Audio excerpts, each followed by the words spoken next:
Chapter 633. When the curtain of night was about to descend, Ji Tianqing found Suer's hiding place. Last night, Suer had sent people to post over 60,000 notices in the city. After finishing this matter, she found an old courtyard in the northern part of the city and hid there. Today, Central Continent City was abuzz with activity. She hid in the courtyard the entire day, silently waiting for news. When Ji Tianqing found her, she was first filled with shock and disbelief. However, she quickly calmed down, roughly guessing the reason. I hid so well. How could Ji Tianqing find me so quickly? It seems like he still doesn't trust me enough. He definitely left some kind of imprint on my body. Or perhaps his influence is extremely great, so he could easily find my tracks.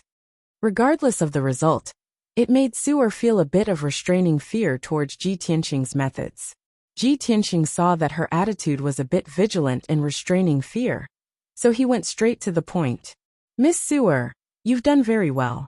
Right now, the citizens of the city are all discussing the Duanmu family and the Duanmu Feiyu.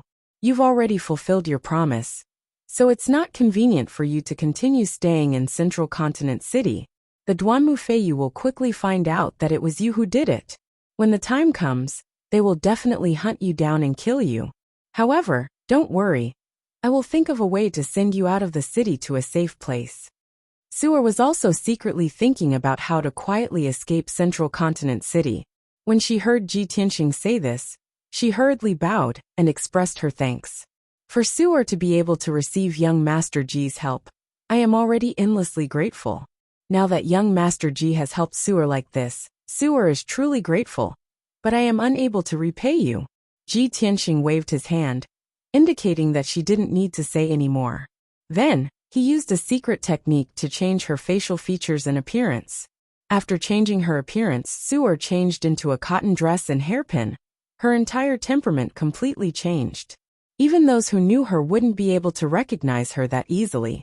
After the preparations were complete, Ji Tianqing brought Suer out of the old courtyard, hurrying towards Central Continent City's northern city gate. The North City Gate was the most deserted of the 4 city gates. There were fewer guards, and their defensive power was slightly weaker. Ji Tianqing brought Suer and successfully passed through the inspection of the city gate guards, leaving Central Continent City. The two of them stopped at the foot of a small mountain outside the city. There was no sign of human habitation within a radius of 10 miles. Under the night sky, the small mountain was silent. Ji Tianqing summoned Qian Yu and instructed, Qian Yu, escort Miss Suer out of Central State City. You must escort her to a safe place. Qian Yu naturally nodded in agreement. Suer bowed deeply to Ji Tianqing, then rode Qian Yu into the sky and left at lightning speed. Ji Tianqing turned around and returned to Central State City, hurrying towards the Cloud Mist Tavern. 2 hours later, he returned to his room on the 3rd floor of the inn. Yun Yao had already been waiting in the room for a long time. When she saw him return, she hurriedly asked, Tianqing, what's the situation? Ji Tianqing nodded and said, Don't worry, everything has been taken care of. I had Qian Yu send Miss Suer away. Now we just need to watch the situation develop. I want to see how the Duanmu family will deal with this matter. Yun Yao frowned slightly and said with a bit of worry, Tianqing, will this really work?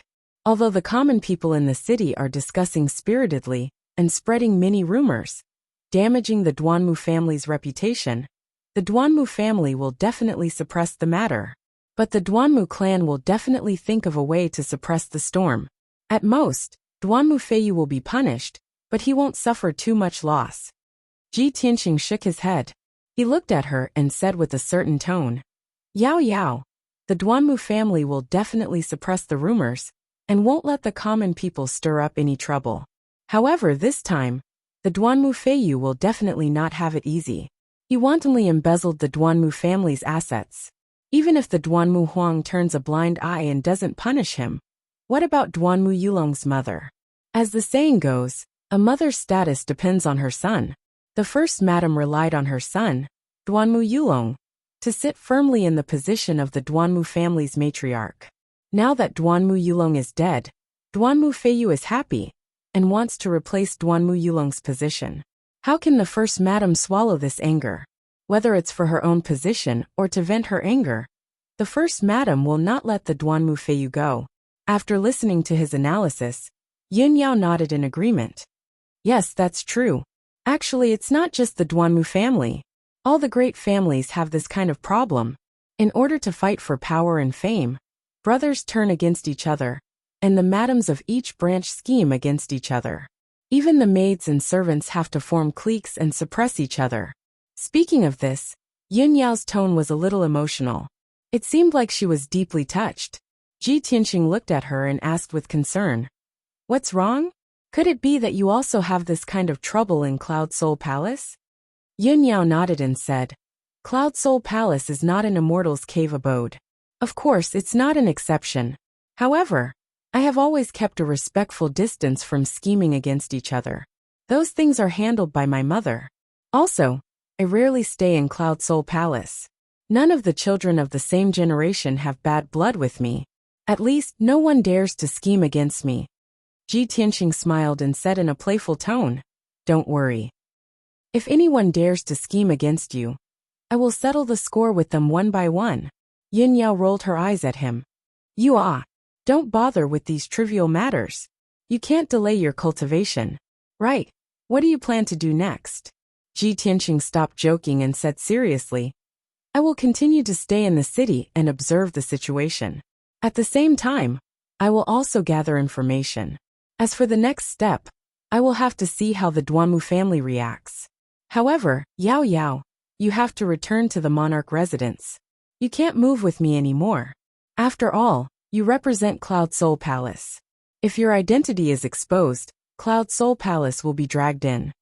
Yun Yao didn't want to leave. She only wanted to fight with him and work together to deal with the Duanmu family. However, what Ji Tianqing said was very reasonable, and it was a very important matter. She pondered silently for a while and could only nod in agreement. "All right, then I will return to the monarch residence tonight. However, you have to be careful. No matter what, you have to put your own safety first. If you need any help in gathering information, just tell the Hidden Cloud Pavilion to do it." The Yin family's Hidden Cloud Pavilion is spread throughout the cities of Central State. There are branches in every city. Yun Yao warned Ji Tianqing before quietly leaving the Cloud Mist Inn. After she left, Ji Tianqing sat alone in the room and silently meditated to cultivate. A long night passed. At dawn the next day, Qian Yu finally rushed back to the Cloud Mist Inn and flew into the room. "Old Ji, I'm back. I've already followed your orders and sent Miss Su'er to a safe place." Hearing Qian Yu's voice, Ji Tianqing ended his cultivation and opened his eyes. Very good." He nodded slightly and said in a low voice, "Go back to the 100 Treasures brocade pouch and rest.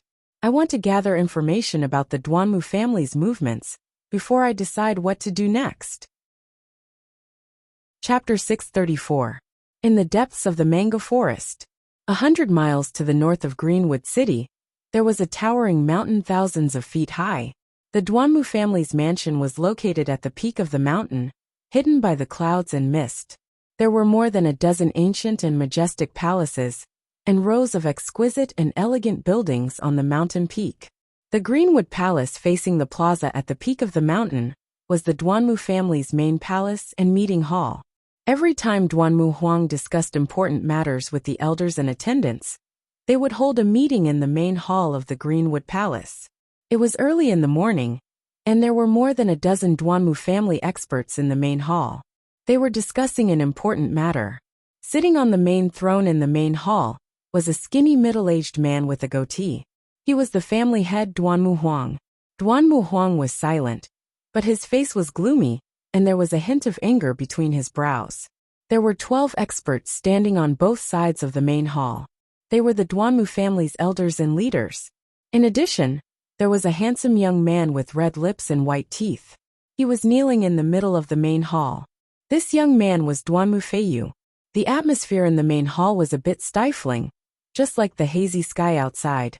The elders and leaders were silent on the surface, but they were secretly discussing something with their spiritual senses.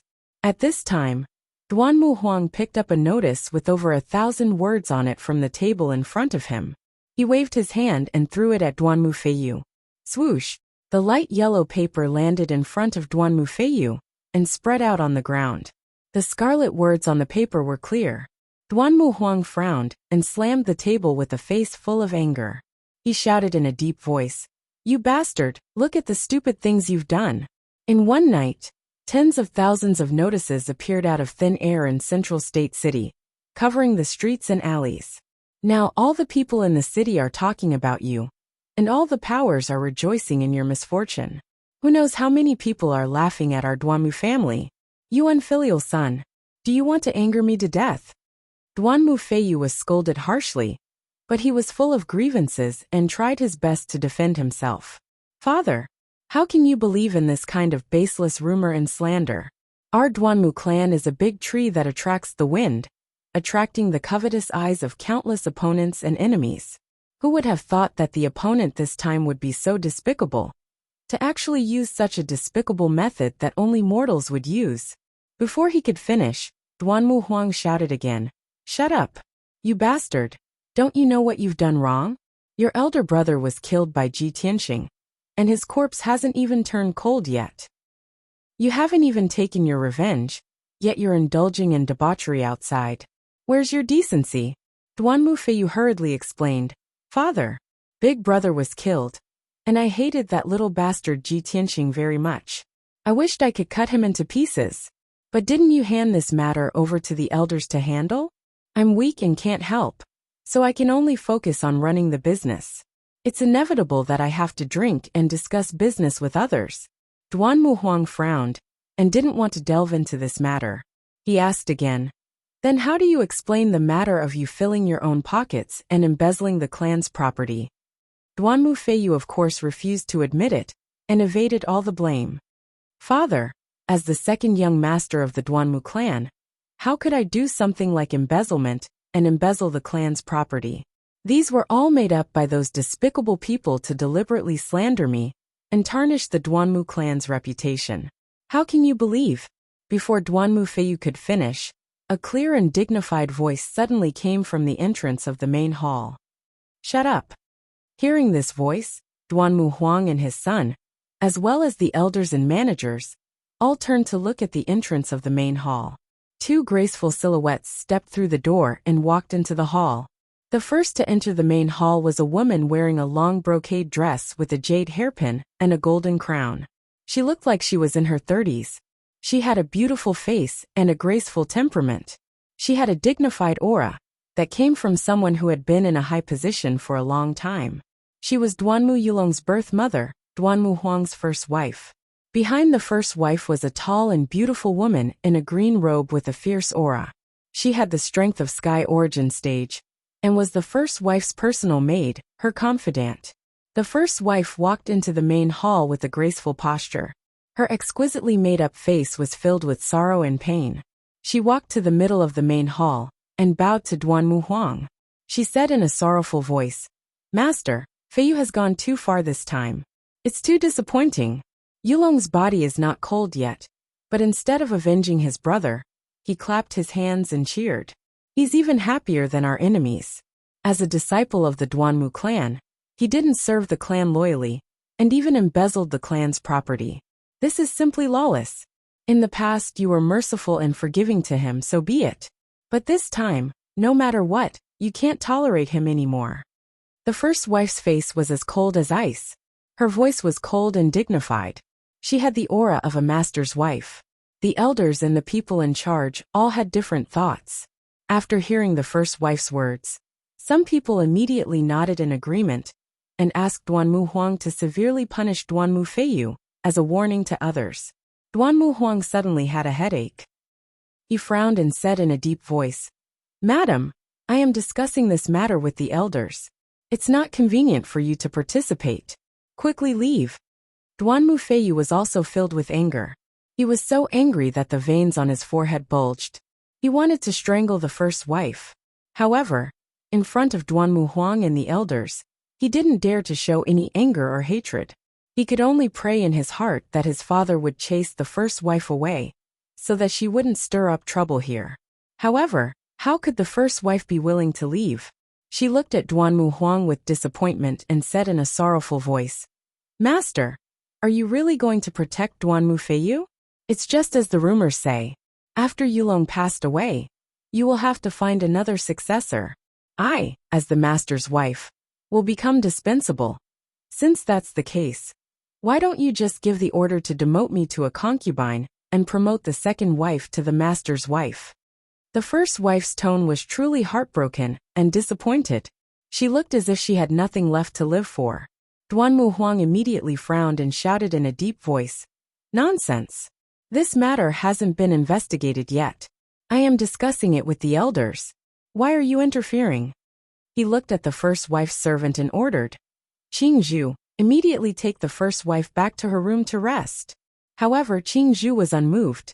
The first wife took out a stack of account books and files from her sleeves and said with a cold smile, "Master, I already guessed that you would be kept in the dark by Duan Mufeiyu and believe that he is innocent.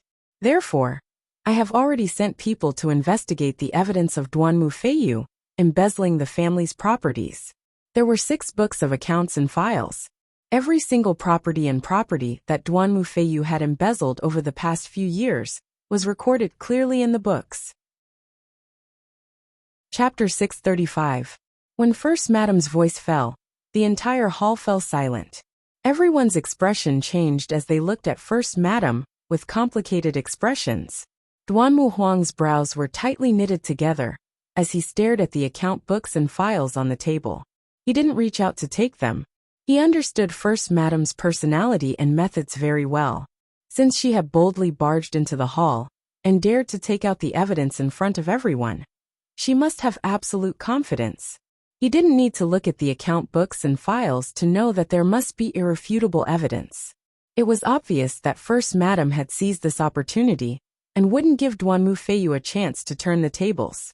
The elders and leaders on both sides of the hall were exchanging glances and secretly communicating with each other through voice transmission. Some of them acted as if this matter didn't concern them and looked on coldly, while others rejoiced in Duan Mufeiyu's misfortune and waited for him to be punished. The leaders who supported Duan Mufeiyu had dark looks in their eyes and didn't dare to plead for leniency or dissuade First Madam. Duan Mufeiyu's face was deathly pale as he glared angrily at First Madam's back. His eyes were burning with rage. First Madam had criticized him in the past, but she had only reprimanded him verbally and hadn't really done anything to him. He had never imagined that First Madam would be serious this time and investigate his crimes so quickly. She wanted to kill him in one move. At this moment, Duan Mufeiyu finally realized what kind of scheming, power, and methods First Madam, as the matriarch of the clan. 10 breaths of time passed, but the hall was still silent. Duan Mu Huang had no choice but to express his stance. He picked up the account books and files on the table and flipped through a few pages symbolically. The contents of the records were each more shocking than the last. His expression grew darker and darker until it was as cold as ice. Bang! Duan Mu Huang slammed the account books and files on the table and looked angrily at Duan Mufeiyu. He cursed in a low voice, "You unfilial son! You're so disappointing." His heart was filled with rage, but more than that, he was exasperated at the fact that he had failed to live up to his expectations. He hated Duan Mufeiyu for being unambitious, greedy for pleasure, and committing crimes. Moreover, he was unbearably stupid, without scheming or shrewdness. He didn't even know that he had been schemed against. Duan Mufeiyu didn't dare to quibble anymore. He quickly knelt on the ground and kowtowed, begging for mercy. "Father, I know I was wrong. When I was young and frivolous, I did indeed do many wrong things. However, please give me a chance to turn over a new leaf." "I will definitely turn over a new leaf, and turn over a new leaf." Before he could finish, Duan Mu Huang interrupted him and ordered in a deep voice with an expressionless face, "Duan Mufeiyu, I can ignore all the crimes you commit outside, including murder and arson. But as my son, you've stuffed your own pockets and embezzled the family's assets and resources. This is an unforgivable crime. I will definitely not protect you. Today, I will punish you according to the family rules. From today onwards, I will take back all the power you have in your hands and remove you from your position. I punish you with 90 lashes, and send you to the reflection cliff at the back of the mountain to reflect on your mistakes for a year. In addition, you are not allowed to interfere with the family's businesses for 5 years.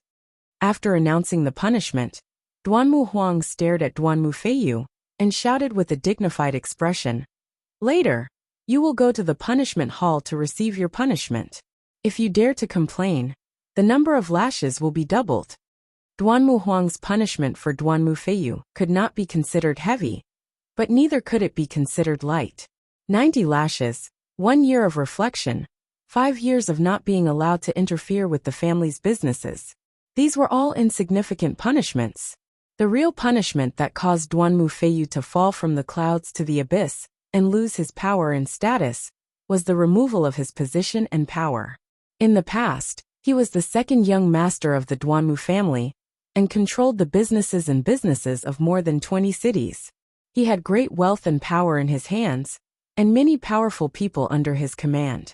But from today onwards, he could only be an idle young master and obediently stay at home to cultivate. He would never be able to stir up trouble again. After everyone heard Duanmu Huang's punishment, they all revealed complicated expressions. First, Madam had achieved her goal, so of course she was satisfied. She bowed to Duanmu Huang and said, "Master is indeed fair and just. Such a decision is enough to convince everyone." After she finished speaking, she bowed to Duanmu Huang and left the main hall with Qin Zhu. Some of the elders and leaders rejoiced in Duanmu Feiyu's misfortune, while others secretly sighed.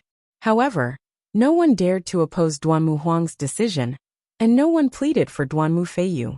Duanmu Feiyu knelt in the main hall with a pale face. His heart was filled with anger and despair, and his whole body trembled. But what was done could not be undone. He could only suppress his anger and silently stand up. He bowed to Duanmu Huang and left the main hall. 2 hours later, Duanmu Feiyu staggered out of the torture chamber. He was supported by 2 attendants and struggled to walk back to his residence. Just now, he had suffered 90 lashes in the torture chamber. He was in so much pain that he wished he was dead. The torture chamber used the wind, fire and thunder whip, a heavenly origin level magic weapon. Every lash of the whip contained the violent and fierce power of wind and thunder. It was like the cutting of a sword, causing people to be in so much pain that they wished they were dead. Even though Duanmu Feiyu was at the heavenly origin level, after 90 lashes, his skin and flesh were lacerated, and he was dripping with blood. The pain that seeped into his bone marrow still made him shudder when he thought about it. He limped along the bluestone path. His face was as white as paper and his mind was very weak. He looked very miserable. On the way back to his residence, he was cursing fiercely in his heart. "First Madam, that damn thing. She is too vicious. I didn't expect her to be so vicious. If she hadn't hit me while I was down, how could I have ended up like this? And that bastard who put up notices all over the city to secretly plot against me. Don't let me find out who you are. Otherwise, I will cut you into 8 pieces and burn your bones to ashes." Duanmu Feiyu did not blame Duanmu Huang for making such a decision. He knew that his father, Duanmu Huang, was already doing his best to protect him. This punishment was not excessive. He only hated First Madam for taking the opportunity to make things difficult for him. He hated the person who was plotting against him even more. After a while, Duanmu Feiyu returned to his residence. The maids had already spread out the brocade bedding on the bed and supported him to lie down on the bed to rest. His entire back was badly mutilated. For the next few days, he could only lie down on the bed to recuperate. A middle-aged pharmacist hurried over and hurriedly treated his wounds. He used all kinds of elixirs to help him treat his injuries. After the pharmacist treated his injuries, the pain from his back lessened by a lot. At this time, a tall and sturdy middle-aged man quickly walked into the room. He arrived in front of Duanmu Feiyu and cupped his hands to reporting to second young master. "This subordinate has already found some clues. The person who secretly plotted against you and put up notices all over the city was most likely ordered by the young miss of the superior courtyard." Suddenly hearing this news, Duanmu Feiyu was stunned. Chapter 636. What? She was the one who did it. Duan Mufeiyu clearly didn't expect that the main culprit who caused him to be in such a state was actually Su'er. Although this news was rather shocking, he felt that it was inconceivable. However, the middle-aged man was his trusted aide named Nie Kuang. He definitely wouldn't lie about this. A moment later, Duan Mufeiyu came back to his senses. His brows knitted together as he asked with a gloomy expression, "That slut Su'er was imprisoned in the Excellence courtyard by me. How could she have ordered others to harm me?" Nie Kuang shook his head and said in a gloomy voice, "Second young master. The commander guarding the Excellence courtyard just reported that young Miss Su'er has already disappeared." "What did you say?" Duan Mufeiyu opened his eyes wide again and cursed angrily. "What are those good-for-nothings doing? How could they let Su'er escape from the Excellence courtyard? Since that slut Su'er has already disappeared, why did they only report this now?" Nie Kuang lowered his head and said in a gloomy voice, "Second young master. They followed your orders and didn't dare to approach young Miss Su'er's loft without permission. Moreover, you went to the Excellence courtyard the day before yesterday and didn't go there yesterday. The guards guarding the Excellence courtyard only discovered young Miss Su'er's disappearance today." Duan Mufeiyu gnashed his teeth in anger. His eyes surged with a cold light as he shouted angrily, "This group of useless good-for-nothings, I will skin them alive. And that slut Su'er, if she really plotted against me, I will definitely make her wish she was dead. Let's go, follow me to the Excellence courtyard." While cursing, Duan Mufeiyu got off the bed and walked out with a murderous aura. Filled with anger, he actually ignored the pain from his injuries and immediately rushed to the Excellence courtyard. Nie Kuang hurriedly followed behind him and quickly walked out of the room. Not long after, the two of them left Cyanwood City on their flying spiritual birds. In the evening, Duan Mufeiyu and Nie Kuang arrived at Central Continent City and returned to the Excellence courtyard. When Duan Mufeiyu crossed the gate and entered the courtyard, the guards and experts guarding the Excellence courtyard all hurriedly came to greet him. Seeing those guards, he immediately became furious and cursed, "You bunch of idiots, get out of my way." The guards were so scared that they knelt on the ground and begged for mercy. Duan Mufeiyu ignored them for now and brought Nie Kuang to Su'er's loft. However, the loft was already empty. Duan Mufeiyu searched both upstairs and downstairs, but there was no sign of Su'er. Reality proved that Su'er had indeed escaped from the superior courtyard long ago. Unfortunately, the guards didn't notice any abnormalities, and the superior courtyard's defensive array was also intact. Duan Mufeiyu returned to the courtyard and looked at the guards with eyes as cold as ice, containing a biting cold murderous intent. "You pieces of trash! What's the point of this young master raising you? If it weren't for your stupidity, would I have been harmed like this?"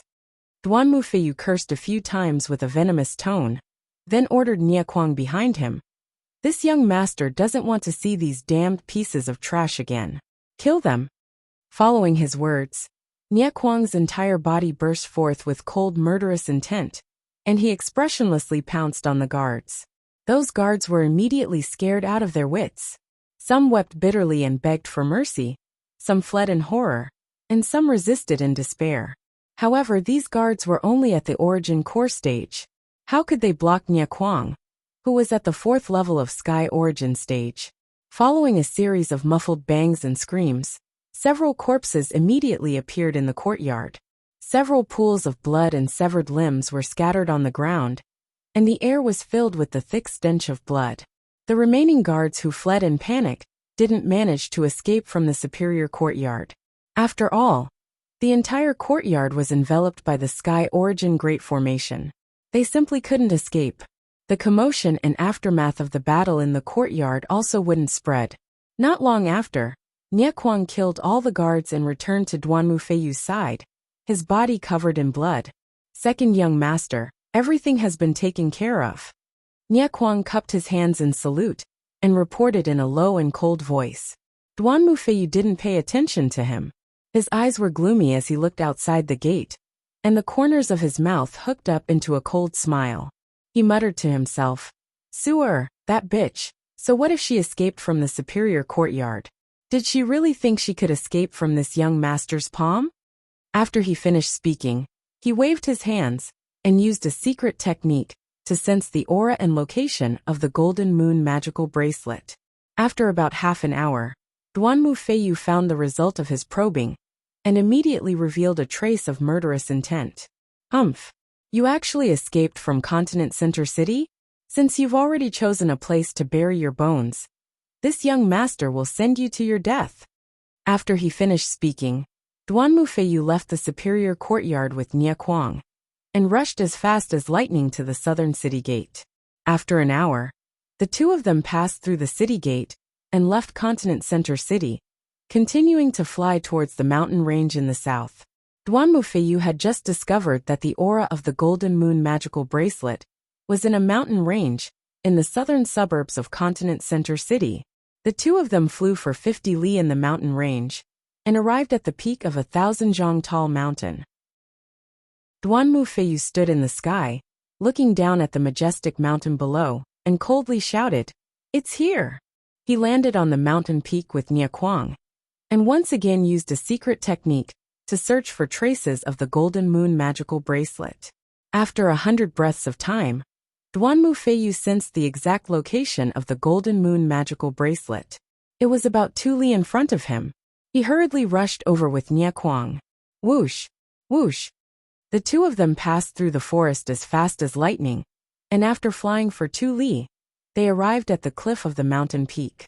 As soon as Duanmu Feiyu flew out of the dense forest, he saw a wide grassland in front of him, and at the end of the grassland was a cliff. At the edge of the cliff, where clouds and mist rolled, stood a tall and straight young man, quietly gazing at the sea of clouds. Duanmu Feiyu was immediately stunned. He frowned as he looked at the back of the young man, and a look of astonishment appeared on his face.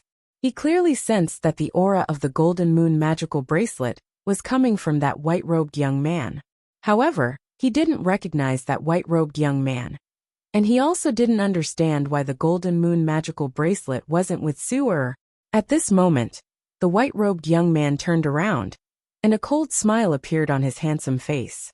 He said in a mocking tone, "Duanmu Feiyu, I've been waiting for you for a long time." Hearing this, Duanmu Feiyu's expression immediately changed, and his eyes flashed with intense vigilance and wariness. "Who are you? Why have you been waiting for this young master?"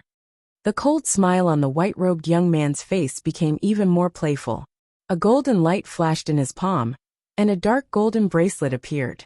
It was none other than the Golden Moon magical bracelet. "Since you still can't guess who I am, then I'll tell you. I am Ji Tianxing." Duanmu Feiyu's expression changed again, and a thick murderous intent appeared in his eyes. "You're Ji Tianxing. The Golden Moon magical bracelet is actually in your hands. Was it you who saved that bitch Su'er?" Chapter 637. Duanmu Feiyu wasn't an idiot. When he heard the words Ji Tianxing and saw the Golden Moon magical bracelet in Ji Tianxing's hand, he understood everything.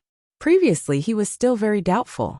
With Su'er's strength, it was impossible for her to escape from the superior courtyard. She also didn't have the guts to plot against him. Now, he finally understood that Ji Tianxing was the main culprit. Ji Tianxing admitted it very straightforwardly. He sneered and said, "Hee, looks like you're not too stupid." Duanmu Feiyu frowned as he looked at him. His eyes were cold and filled with dense killing intent. "Humph, you little bastard. You're really despicable and shameless. You actually used that slut Su'er to plot against me." Ji Tianxing didn't get angry at all. He said with a mocking sneer, "What's a little trick to deal with a bastard like you who doesn't shrink from any crime? Moreover, killing a bastard like you is also helping the people and helping Tianxing get rid of a scourge." Duanmu Feiyu immediately grinned and sneered with disdain. Ji Tianxing, you want to kill me? You're really a toad yawning. What big words. I was just about to send people to deal with you and avenge my big brother. I didn't expect you to deliver yourself to me. You don't know the difference between life and death. If I don't tear you to shreds today, how can I live up to your arrogance?" Hearing Duanmu Feiyu's words, Ji Tianxing didn't get angry. Instead, he laughed and said with disdain, "Duanmu Feiyu, the arrogant and ignorant one is you. Even your big brother Duanmu Yulong died under my sword. With your strength, you dare to say that you want to take my life? Are you worthy?" As he spoke, Ji Tianqing's body emitted a strong self-confidence and domineering aura. Duanmu Feiyu's face immediately stiffened and his heart thumped. If he was in the Duanmu clan or in the central continent city, he could mobilize dozens of Sky Origin stage cultivators with a single word and easily kill Ji Tianqing. However, he wasn't in the central continent city right now. There was only Sky Origin stage 4th layer Nie Kuang by his side. If they really fought, the situation wouldn't be good. Thinking about this, Duanmu Feiyu's expression became serious, and a trace of regret appeared in his heart. Damn it! I was so angered by that slut Su, that I lost my head, and actually came out of the city so recklessly. Ji Tianqing, that little bastard. Not only did he not hide after killing my big brother, he even dared to take the initiative to plot against me. He wants to kill me. What should I do? Duanmu Feiyu was thinking about how to escape, but he didn't look scared. He shouted with a murderous look, Ji Tianqing, no matter how powerful you are only at the 3rd level of Sky Origin stage. Do you think you can defeat the two of us? Stop dreaming. Prepare to die. While shouting angrily, Duanmu Feiyu took out a dark cyan treasured saber. He unleashed all of his power and slashed at Ji Tianqing. Sky-sweeping waves. The Sky Origin stage dark green treasured saber emitted a dazzling blue light. It condensed into 4 huge saber lights that were 30 meters long and slashed at Ji Tianqing's head. In an instant, the grass within 100 meters was covered by the blue light. The air was filled with bone-chilling coldness. While Duanmu Feiyu was attacking, Nie Kuang had already held his 2 mountain-splitting axes. He roared with a murderous aura and used his ultimate killing move. He used all his strength. His body expanded to twice its original size. His whole body was emitting a violent murderous aura. Moon-shattering slash. Nie Kuang waved his black mountain-splitting axes and fiercely slashed out 6 fierce golden axe shadows. Suddenly, Ji Tianqing's figure was covered by the saber lights and axe shadows. He was like a small boat in a huge wave that could capsize at any time. Although Nie Kuang and Duanmu Feiyu were not as strong as the princes of the imperial residence, they still had the power to split mountains and rivers. They could not be underestimated. At this critical moment, Ji Tianqing was shrouded by the saber lights and axe shadows. But he did not panic. He condensed a shield of true ether to protect himself. Then he used his ultimate skill. Golden Slash. A huge golden sword light that was 80 meters long appeared. It carried a terrifying power that could split heaven and earth. It slashed at the saber lights and axe shadows in the sky. Bang! Bang! Bang! The sword light and the axe shadows collided. There was a deafening sound that resounded in the sky and spread for dozens of miles. Suddenly, the saber lights and axe shadows exploded and turned into thousands of pieces that scattered in all directions. A golden and blue shockwave rippled outwards, engulfing the entire mountain peak. In the blink of an eye, the dense forest on the mountain peak was crushed into powder by the shock waves. A huge crater with a radius of 100 meters appeared on the ground. The huge golden sword light was still intact. It carried an incomparably violent power and slashed at Nie Kuang. Bang! Nie Kuang was sent flying by the sword light. The mountain-splitting axes in his hands also flew out. He was still tumbling in the air when he opened his mouth and spat out blood and screamed in pain. His true ether shield was shattered by the sword light. A huge long and narrow wound appeared on his chest, revealing the white bones inside. Dark red blood gushed out like a tide and sprinkled down from the sky. Duanmu Feiyu had long expected that he and Nie Kuang were no match for Ji Tianqing. They were bound to lose this battle. Therefore, when he was sent flying and saw Nie Kuang heavily injured, he turned and ran without hesitation. Ji Tianqing, you bastard, just you wait. As long as I escape back to Central State City, I will mobilize all the Heaven Origin stage experts to kill you. I will skin you alive and tear out your tendons. Duanmu Feiyu cursed bitterly. He flapped his true ether wings with all his might and flew across the sky like a stream of light, escaping towards Central State City. On the devastated mountain peak, Ji Tianqing was still fighting with Nie Kuang. After Nie Kuang fell to the ground with heavy injuries, he had just climbed up from the ruins when he saw Ji Tianqing use another ultimate skill, releasing flames that covered the sky and earth. Scorching sunfire. Following Ji Tianxing's angry roar, the scarlet flames that covered the sky suddenly condensed into a fireball the size of a palace. The fireball was condensed and floated high in the sky, emitting an incomparably terrifying heat. It was really like a scorching sun. Swoosh! The giant fireball fell from the sky, carrying with it a world-destroying might as it smashed towards Nie Kuang. In that instant, Nie Kuang's eyes widened in shock and fear, his heart filled with despair. The giant fireball had locked onto his aura.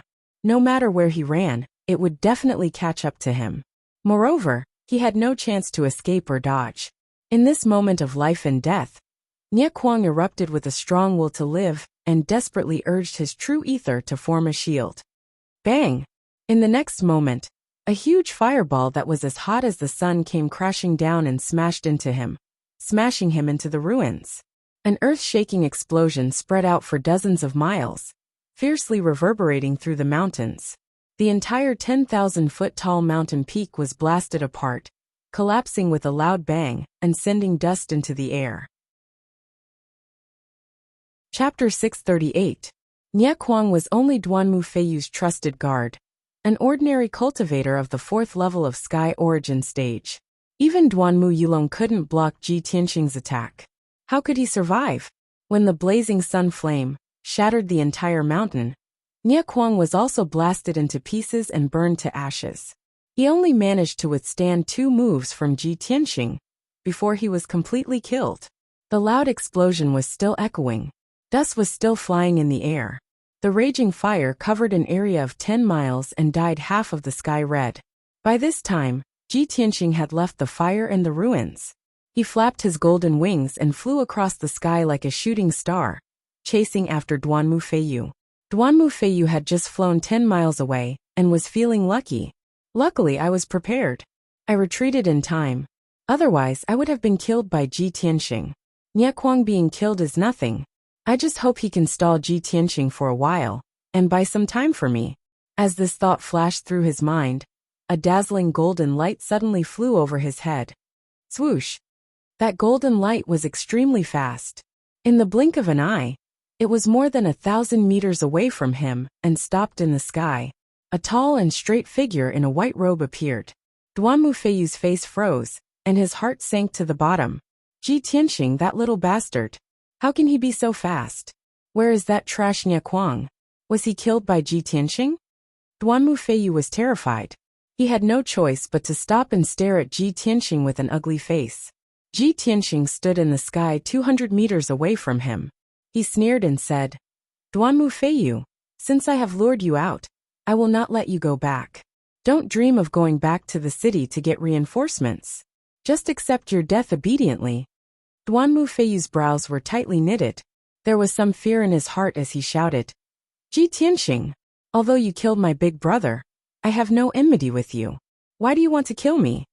Ji Tianxing curled his lips and said with a cold smile, No enmity between us? I already have a blood feud with your Duanmu clan, so it's impossible for your Duanmu clan to let me off no matter what. Do you dare to deny that your father did not plan to assassinate me?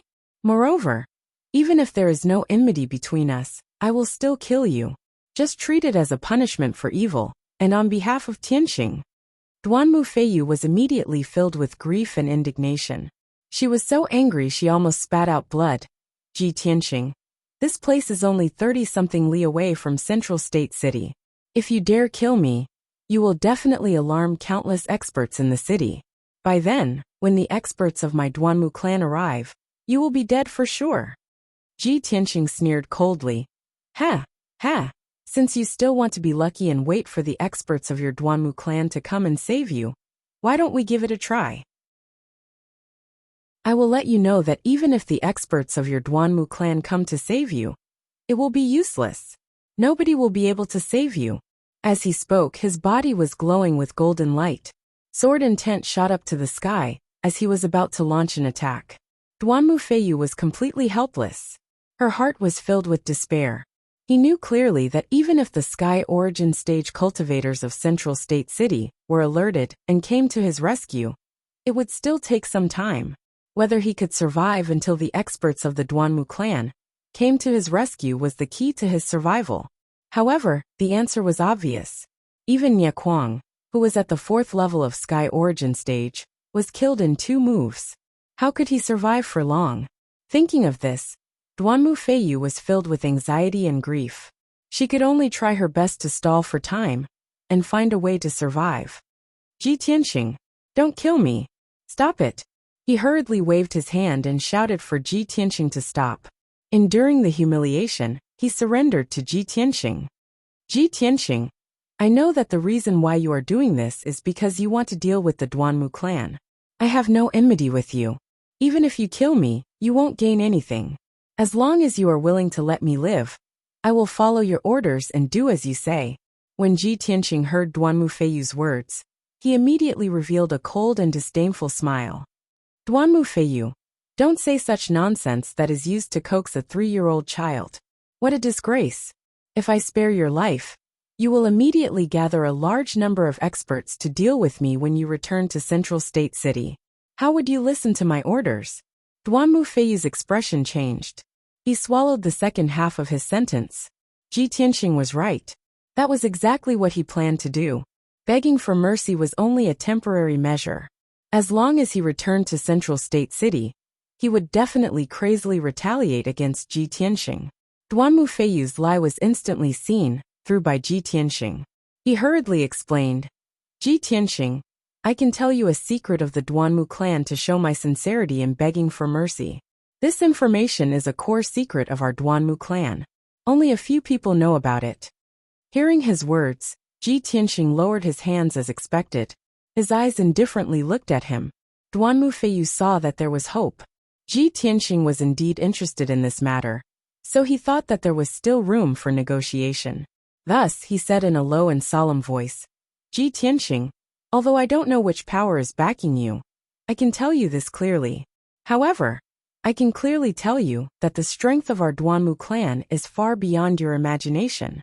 Our Duanmu clan's strongest expert is not my father, Duanmu Huang. That expert's strength is enough to look down on the profound sky continent. You and your backing definitely cannot afford to offend him. If you know what's good for you, let me go. I can treat it as if nothing happened. Duanmu Feiyu originally thought that Ji Tianxing would seriously consider his words after hearing this. However, he never expected that Ji Tianxing would immediately say with a cold smile, Duanmu Feiyu, since things have reached this point, do you still think that bluffing is of any use? I really overestimated you. Compared to your big brother Duanmu Yulong, you are simply too lacking. After saying this, Ji Tianxing no longer hesitated. His entire body lit up with a dazzling golden light, bursting with killing intent that soared to the heavens. Metal Emperor Slash. Golden light surged out of his palms. It gathered the metal energy within a radius of 10 miles, forming a giant golden sword that was over 100 meters long. That incomparably huge sword radiance flickered with a dazzling golden light, illuminating the dark sky. It emitted a sharp aura that could tear apart heaven and earth. Die! Ji Tianxing shouted in a low voice. He controlled the giant golden sword that could split heaven and earth, and slashed towards Duanmu Feiyu. Duanmu Feiyu was already scared out of his wits. His eyes were wide open, revealing a deep sense of fear. He turned around and ran for his life. However, even if he exploded with his fastest speed, it was impossible for him to escape the slash of the sword radiance. Bang! In the deafening sound, the giant sword that could split heaven and earth slashed him, shattering his vital core shield and soft armor into pieces. Duanmu Feiyu was killed on the spot.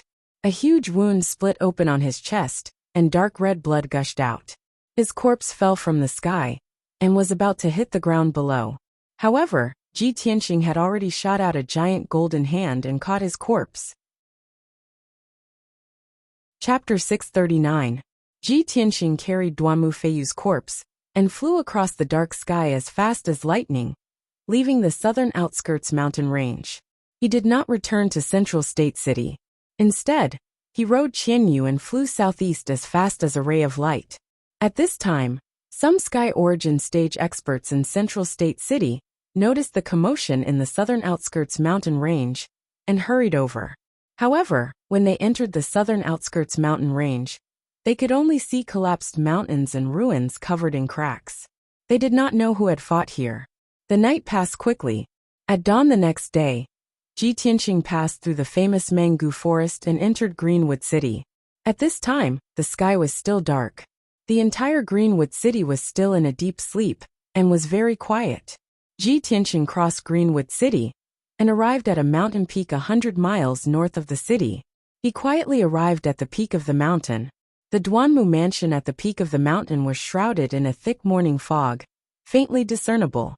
He did not enter the Duanmu mansion's palace. He hid in the dark and observed for a while. Then, he threw Duanmu Feiyu's corpse on the square in front of the main hall and quietly left. His movements were very fast and stealthy. He avoided several patrolling guards. No one knew what he was doing. Not long after he left, a group of patrolling guards passed by the square and found the corpse. 9 guards in green armor immediately surrounded the blood-soaked corpse when they saw it. When they recognized the corpse as Duanmu Feiyu, they were stunned on the spot. Their faces were full of shock. They did not dare to believe that the noble second young master, who was in high spirits 2 days ago, had turned into a cold corpse today. After the guard captain came back to his senses, he told the guards to look after the corpse and not to touch it.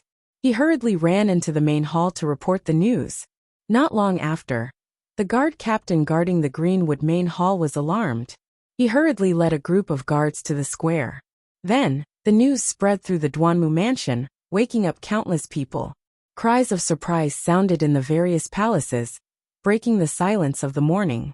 Half a quarter of an hour later, the guard commander sent people to carry Duanmu Feiyu's body into the main hall. Hundreds of people had already gathered in the square.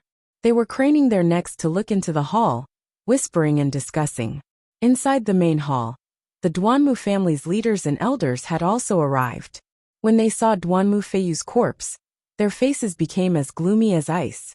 Finally, the head of the family, Duanmu Huang, heard the news and rushed to the main hall. Hearing the bad news early in the morning, his mood was naturally irritable. His eyebrows were filled with anger and killing intent. When he saw Duanmu Feiyu's body with his own eyes, his face immediately darkened, and his whole body emitted a terrifying chill and murderous intent. Who can tell me what's going on? Wasn't Feiyu reflecting on his mistakes in the back mountains? Why was he murdered? Where was his body found? Duanmu Huang's voice was filled with murderous intent as he roared in anger. If one looked closely, one could see the murderous intent in his eyes. The guard commander hurriedly took 2 steps forward, clasped his hands and reported, "Master, 15 minutes ago, a group of guards was patrolling the square. They found second young master." After he finished, Duanmu Huang's face turned even darker. The coldness from his whole body became even more intense. Several elders and leaders also began to whisper to each other as they discussed. Second young master was still in the house yesterday morning. How could he be killed today? Second young master was protected by Nie Kuang. He was at the second level of Sky Origin stage. How could he be killed so easily? I wonder where Feiyu was killed. Was it in the house, Greenwood City, or somewhere else? Who was the one who did this? How could they kill Feiyu at this critical moment? I'm afraid second madam is going to make a scene. Duanmu Huang thought for a while with a gloomy face. Then he ordered in a deep voice, "Men, go to second young master's house. Find out if second young master was in the house last night. Where did he go? Send men to find Nie Kuang. I want to see him if he's alive. I want to see his body if he's dead. Also, keep this secret for now. Don't let it spread out. We can't let second madam know." Even though his son was killed, Duanmu Huang was so angry that he almost broke his teeth. However, he was still able to keep calm. Soon he figured out the key to this matter. He arranged his men methodically and sent them to investigate. Unfortunately, before he could finish his words, a figure barged into the hall. It was a woman in a long silk dress. She looked elegant and beautiful. She was even younger and prettier than the first madam. She was Duanmu Feiyu's mother, the second madam of Duanmu Huang's family. At this moment, the second madam had just heard the bad news of Duanmu Feiyu's death. Her face was as white as paper, and she looked as if she had lost her soul. She stumbled into the hall, ignoring the presence of Duanmu Huang and the other elders. She threw herself onto Duanmu Feiyu's body and started bawling. Feiyu, my son, you died so miserably. Which damned bastard actually killed you? Feiyu, wake up and take a look at your mother. The atmosphere in the hall was already cold and stifling. When the second madam's heart-wrenching cries rang out, everyone's hearts tightened, and their bodies turned cold. Duanmu Huang looked at the second madam's heartbroken appearance. He wanted to comfort her, but he didn't know what to say. After a moment of silence, he could only say, "Men, bring second madam back to her room to rest." Two maids immediately entered the hall and supported the second madam by her arms. They were about to bring her out of the hall. The second madam cried with tears and snot flowing down her face. She tried her best to shake off the two maids. Her eyes were red as she looked at Duanmu Huang. Her voice was hoarse as she cried, "Master, our son was killed. How can I still rest? Feiyu was my life. Now that he's dead, I don't want to live anymore." Duanmu Huang quickly comforted her. "Madam, calm down. I'm sending people to investigate. I'll definitely get to the bottom of this. No matter who did it, if they dared to kill my son, Duanmu Huang, I'll make sure they die without a burial ground. Madam, don't be too sad. Go back and rest. I'll handle this matter." However, the second madam didn't listen to his comforting words. She sneered as if she had gone crazy. "Get to the bottom of this? What's there to investigate? Who wanted to kill Feiyu? Don't tell me everyone doesn't know. Her son was killed, so she couldn't bear to see me living well. She thought of ways to deal with Feiyu and caused my son's death as well. The first madam's heart is so vicious. She's simply inhumane." As soon as she said that, the entire hall was shocked. Everyone's expression changed. Duanmu Huang's pupils contracted. He quickly shouted, "Shut up. Don't talk nonsense here." The second madam only had one son, Duanmu Feiyu. Now that Duanmu Feiyu was dead, she was already disheartened. She no longer had any scruples. She screamed hysterically, "What? Did I say something wrong? Ever since Duanmu Yulong died, the first madam has been targeting Feiyu. The day before yesterday, she even took out the evidence of Feiyu's crime and wanted to kill him. This morning, my son Feiyu died. How can there be such a coincidence in this world? If it wasn't her, who else could it be?" Chapter 640. The heartbroken second madam was crying and making a fuss in the Greenwood main hall. The pain of losing her son had caused her to lose her rationality and become unreasonable and crazy. Originally, she had been riding on the crest of success during this period of time. She had been favored because of the Duanmu Feiyu's status. Not long after, she would gradually replace the first madam and become the Duanmu family's mistress. However, before she could be happy for a few days, the Duanmu Feiyu had been killed. Although she did not know who the murderer was, she was certain that it was the first madam who did it. After all, the first madam was the most suspicious and had the most reason to kill the Duanmu Feiyu. The second madam was not the only one who thought this. The other elders and leaders also had the same thought. It was just that everyone was muttering and doubting in their hearts, and they didn't dare to say it out loud like second madam. The Duanmu Huang had a headache, but he could not punish the second madam. He could only patiently console her. As the head of the family, he had to deal with things fairly. He could not favor one over the other. However, the second madam was truly turning the world upside down. The Duanmu Huang could only use some methods and use the power of his divine sense to temporarily put her to sleep. The Duanmu Huang had two maids take the second madam away to rest. Only then did the main hall quiet down. Of course, everyone knew that this was only a temporary measure. Since the second madam had caused such a ruckus, she definitely would not let it go. She would definitely fight to the death with the first madam. Not long after, the guard commander quickly returned to the main hall and respectfully reported. Reporting to family head, this subordinate has already gone to the second young master's residence and interrogated the guards and servants. Yesterday, the second young master was not in the residence. He took Nia Kuang out to handle some matters. It seems that he went to Central State City. The Duanmu Huang frowned and said in a low voice, "This unfilial son. This lord had him go to the reflection cliff and reflect on his mistakes. He actually dared to go to Central State City. Could it be that Fei Yu was killed in Central State City? Why would his corpse appear in the plaza? Even with the Duanmu Huang's wisdom, he could not understand what was going on. After pondering for a moment, Duanmu Huang ordered in a deep voice, "Send an order to Central Continent City. Have the Soul Herding Hall investigate immediately. We must find Nie Kuang." The guard commander cupped his hands and bowed. He turned around and left the hall to carry out his orders. Duanmu Huang continued to give orders.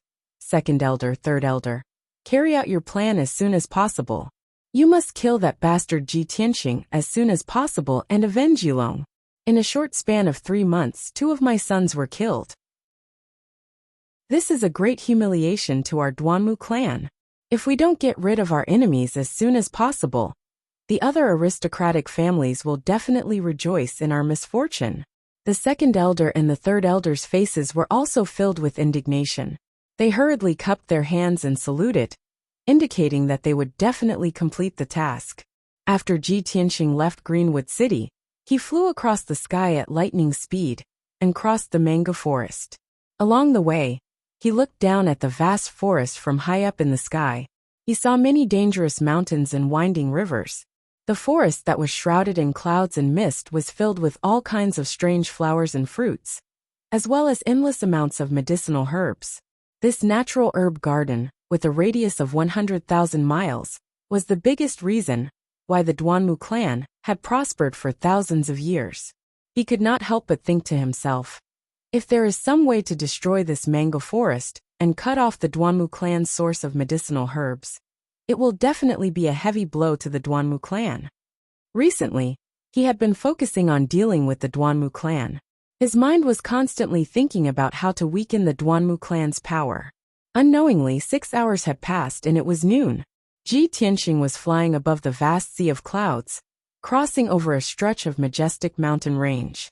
Originally, the sun was shining brightly in the sky, dyeing the white sea of clouds with a layer of golden light.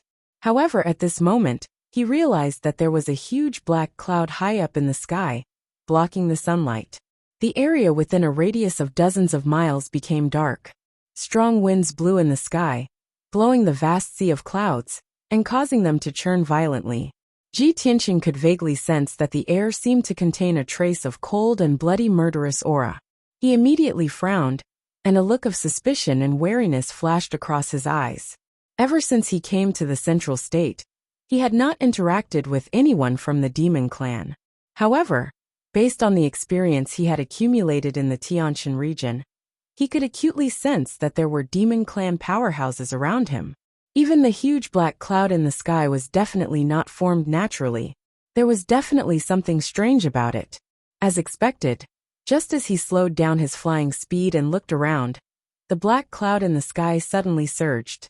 In the blink of an eye, the surging demon fog condensed into a huge demon face. The demon face had a pair of huge scarlet eyes. It stared down at Ji Tianxing from above, revealing a ferocious and bloodthirsty cold smile. "Kikik, Ji Tianxing, I have finally found you." The demon face's huge mouth opened and closed, letting out a deep voice that reverberated in the sky like rolling thunder. Ji Tianxing immediately stopped flying. He stood in the sky and looked up at the demon face. A cold light flashed across his eyes. There is indeed a Demon Clan powerhouse attacking. When he suddenly saw the demon face in the sky, he instinctively thought that it was the Demon Emperor. However, after sensing it carefully, he realized that the aura of the huge demon face was not as unfathomable as that of the ancient Demon Emperor. When he heard what the demon face said, he was sure that it was not the Demon Emperor, but a Demon King powerhouse. Ji Tianxing looked at the demon face in the sky calmly without any worry or fear. He said in a low and cold voice, "The remnants of the Demon Clan are so savage that you dare to come to the Central State?" The demon face opened its huge mouth and sneered in a deep voice. "Humph! In the ancient times, my clan was the ruler of the Tianshan continent. We ruled the world and ruled over hundreds of races. The Central State was originally my clan's territory. It was just that it was invaded by you humans. Why would I dare to come to the Central State? I will kill a lowly worm like you today." Ji Tianqing had heard of some legends from the ancient times, and knew that the demon face was telling the truth. However, he was not interested in this question. He sneered with a cold expression. Cut the crap. Are you avenging the Blood Demon King, or working for the ancient demon emperor? Tell me your name. My sword does not kill nameless rats. The demon face opened its mouth and sneered. Ha ha ha. Who does the Blood Demon King think he is? I am the king of the fierce wind tribe. I only follow the orders of His Majesty the Demon Emperor. Ji Tianqing, if you know what's good for you, surrender immediately. Don't wait for me to attack. Otherwise you will suffer. The Demon King of Fierce Wind's tone was full of confidence and arrogance. It was as if victory was in his hands, and he already had Ji Tianqing's life in his hands. As his voice fell, the demon cloud that covered the sky spread in all directions. In the blink of an eye, it covered a radius of 10 miles. The demon cloud condensed into a thick black wall of light, forming a huge black ball of light that sealed off the sky within a radius of 10 miles. Chapter 641. The black light barrier was like a huge cage, trapping Ji Tianqing within. Endless demonic aura poured down, filling the entire black light sphere, and drowning Ji Tianqing's figure. The demonic aura contained a bone-chilling coldness and a powerful corrosive force. Even though Ji Tianqing's body had been tempered thousands of times, his physical strength and defense were far superior to divine prime experts of the same level. However, after being infected by the demonic aura, he still felt a stabbing pain all over his body, and his skin was corroded black. He quickly channeled his power and condensed a shield with his majestic vital essence to protect his body. However, the vital essence shield could not resist the corrosion of the demonic aura. It was quietly thinning, and its power was rapidly weakening. Ji Tianqing had to constantly consume power to maintain the vital essence shield. Even if the Demon King of Lifeng did not attack, his vital essence would be exhausted after staying in the demonic aura for 2 hours at most. What secret technique is this? How can it be so powerful? He was a little surprised and muttered to himself. At the same time, the Demon King of Liefeng's mocking laughter came from the dark demonic aura behind him. Ha ha ha. Ji Tianqing, I've been watching you for a long time, and I've made ample preparations before attacking. I've carefully prepared the dark cage for you. As long as you're trapped in it, there's no way you can escape. Are you panicking? Are you afraid? Don't worry. I'll let you slowly taste the pain and despair. Obviously, this dark area with a radius of 10 miles was the dark cage that the Demon King of Lifeng had mentioned. This was a divine prime secret technique of the demons. It was extremely troublesome to perform, and it required the blood essence of hundreds of sacrifices, as well as a lot of resources. However, once the dark cage was successfully performed, its power was extremely terrifying. Ji Tianqing suddenly heard the Demon King of Liefeng's voice. He subconsciously turned his head and looked behind him, his eyes sharp as he searched around. However, there was only endless darkness behind him. There was no one at all. Even if he used his spiritual sense to investigate, he could not find the Demon King of Liefeng's body. As such, even if he wanted to resist, there was no way he could do it. Dark Cage? I'd like to see how long your meticulously prepared secret technique can trap me. Ji Tianqing raised his eyebrows, his eyes revealing an unyielding fighting spirit. A cold light flashed in his palm, and a dark sword appeared out of thin air. It was the Black Dragon Sword. 9 Heavens Dragon Soars. Ji Tianqing abruptly unsheathed his sword and slashed out a 40-meter-long cold sword aura, fiercely hacking at the darkness ahead. The giant ice sword lit up with a dazzling sword light, bursting forth with an invincible and terrifying power. It cut through the shroud of the pitch-black demonic fog and slashed into the depths of the darkness. However, this sword slashed through the air and did not cut anything at all. In the blink of an eye, the cold and dazzling sword light was swallowed up by the darkness and disappeared. The dark prison was still intact, and there was no reaction at all. Seeing this scene, Ji Tianqing immediately frowned, and a trace of doubt flashed in his eyes. How could this be? I slashed down with my sword, but there was no reaction at all? Could this dark prison be a large array? Ji Tianqing vaguely felt that it was impossible to break the dark prison with a powerful sword technique. He quickly released his spiritual sense and carefully probed the surrounding situation, trying to find clues about the dark prison and find clues to crack the array. Unfortunately, he could not find any clues after observing for a while with his spiritual sense, nor could he see how the array was constructed. This result made him even more puzzled, and he thought to himself, "No, with my attainments in array Dao, even if I can't crack all of the Tianyuan arrays, I should be able to find clues. At least I can detect the existence of the array and sense the power of the array." The Demon King of Lifeng is also at the Tianyuan stage, and it's impossible for him to set up a soul-level array. If this dark prison is a Tianyuan array, I should be able to find clues. Could it be that this is not a large array? Just as Ji Tianqing was calmly analyzing, the Demon King of Liefeng's sneer came from the darkness behind him. "Haha, Ji Tianqing, I know you're good at array Dao and good at cracking large arrays, but you'll never be able to crack my dark prison. How could a despicable human worm like you understand the wonders of my race's secret technique?" Hearing the Demon King of Liefeng's confident and proud words, Ji Tianqing was immediately sure that the dark prison was not a large array, but a secret technique of the demon race.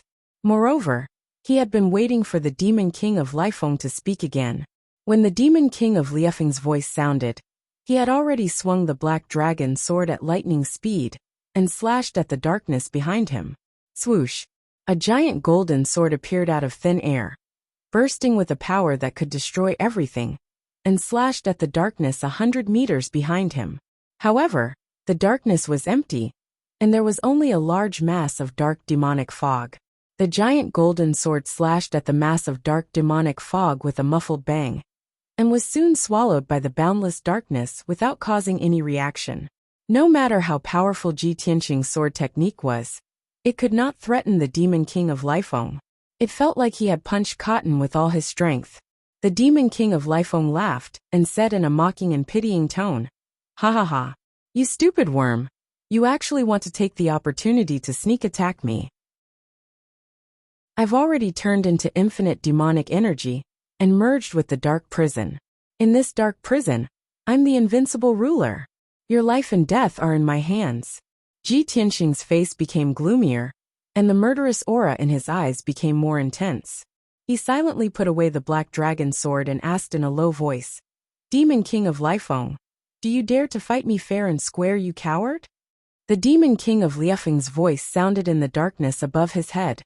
"Ji Tianqing, don't try to goad me. It's ridiculous. I don't need to show myself, nor do I need to fight you. I just need to trap you in the prison for 2 hours. After 2 hours, your true yuan will be exhausted, and you will no longer have the power to resist. At that time, you will be at my mercy." Ji Tianqing silently listened to the Demon King of Liefeng's words, but he was not angry and could still remain calm. He analyzed an important piece of information from the Demon King of Liefeng's words. Given the cruel and bloodthirsty nature of the demon race, if the Demon King of Lifeng wanted to kill me, he would not have said so much nonsense to me. It seems that his goal is not to kill me, but to capture me. Ji Tianqing recalled something. Back in the Sky Pillar sect, when the ancient demon emperor had just broken through the seal, he had said something. The ancient demon emperor had said that the sword god's bloodline in his body was the best sacrifice that could help it quickly recover its vitality. Thinking of this, he could roughly guess the Demon King of Liefeng's goal. Chapter 642. Ji Tianqing had already guessed the Demon King Liefeng's intention. However, he could neither escape from the dark cage, nor fight the Demon King Lifeng head-on. Helplessly, he could only fly forward with all his might. He wanted to rush to the edge of the dark cage and find a way to break the barrier. However, after flying for more than 10 miles in the darkness, he still could not reach the edge of the dark cage and return to his original spot. This time, Ji Tianqing was really at his wit's end. He could only circulate his energy to resist the erosion of the demonic qi and try his best to think of a way to escape. The dark cage has a radius of 10 miles. No matter what sword technique I use, I can't break the cage. Since the sword technique is useless, I can only try that magic treasure. Ji Tianxing murmured to himself, and immediately took out a square golden seal from his interspatial ring. This was the Domain Lord's golden seal of the Tianqian Domain Lord, and a soul-level magic treasure, refined by the Emperor himself. The seal of mountains and rivers. Ji Tianxing had never used the seal of mountains and rivers since he obtained it. This time, he wanted to test the power of the seal of mountains and rivers, and see if it could help him escape from the Demon King Liefeng's dark cage.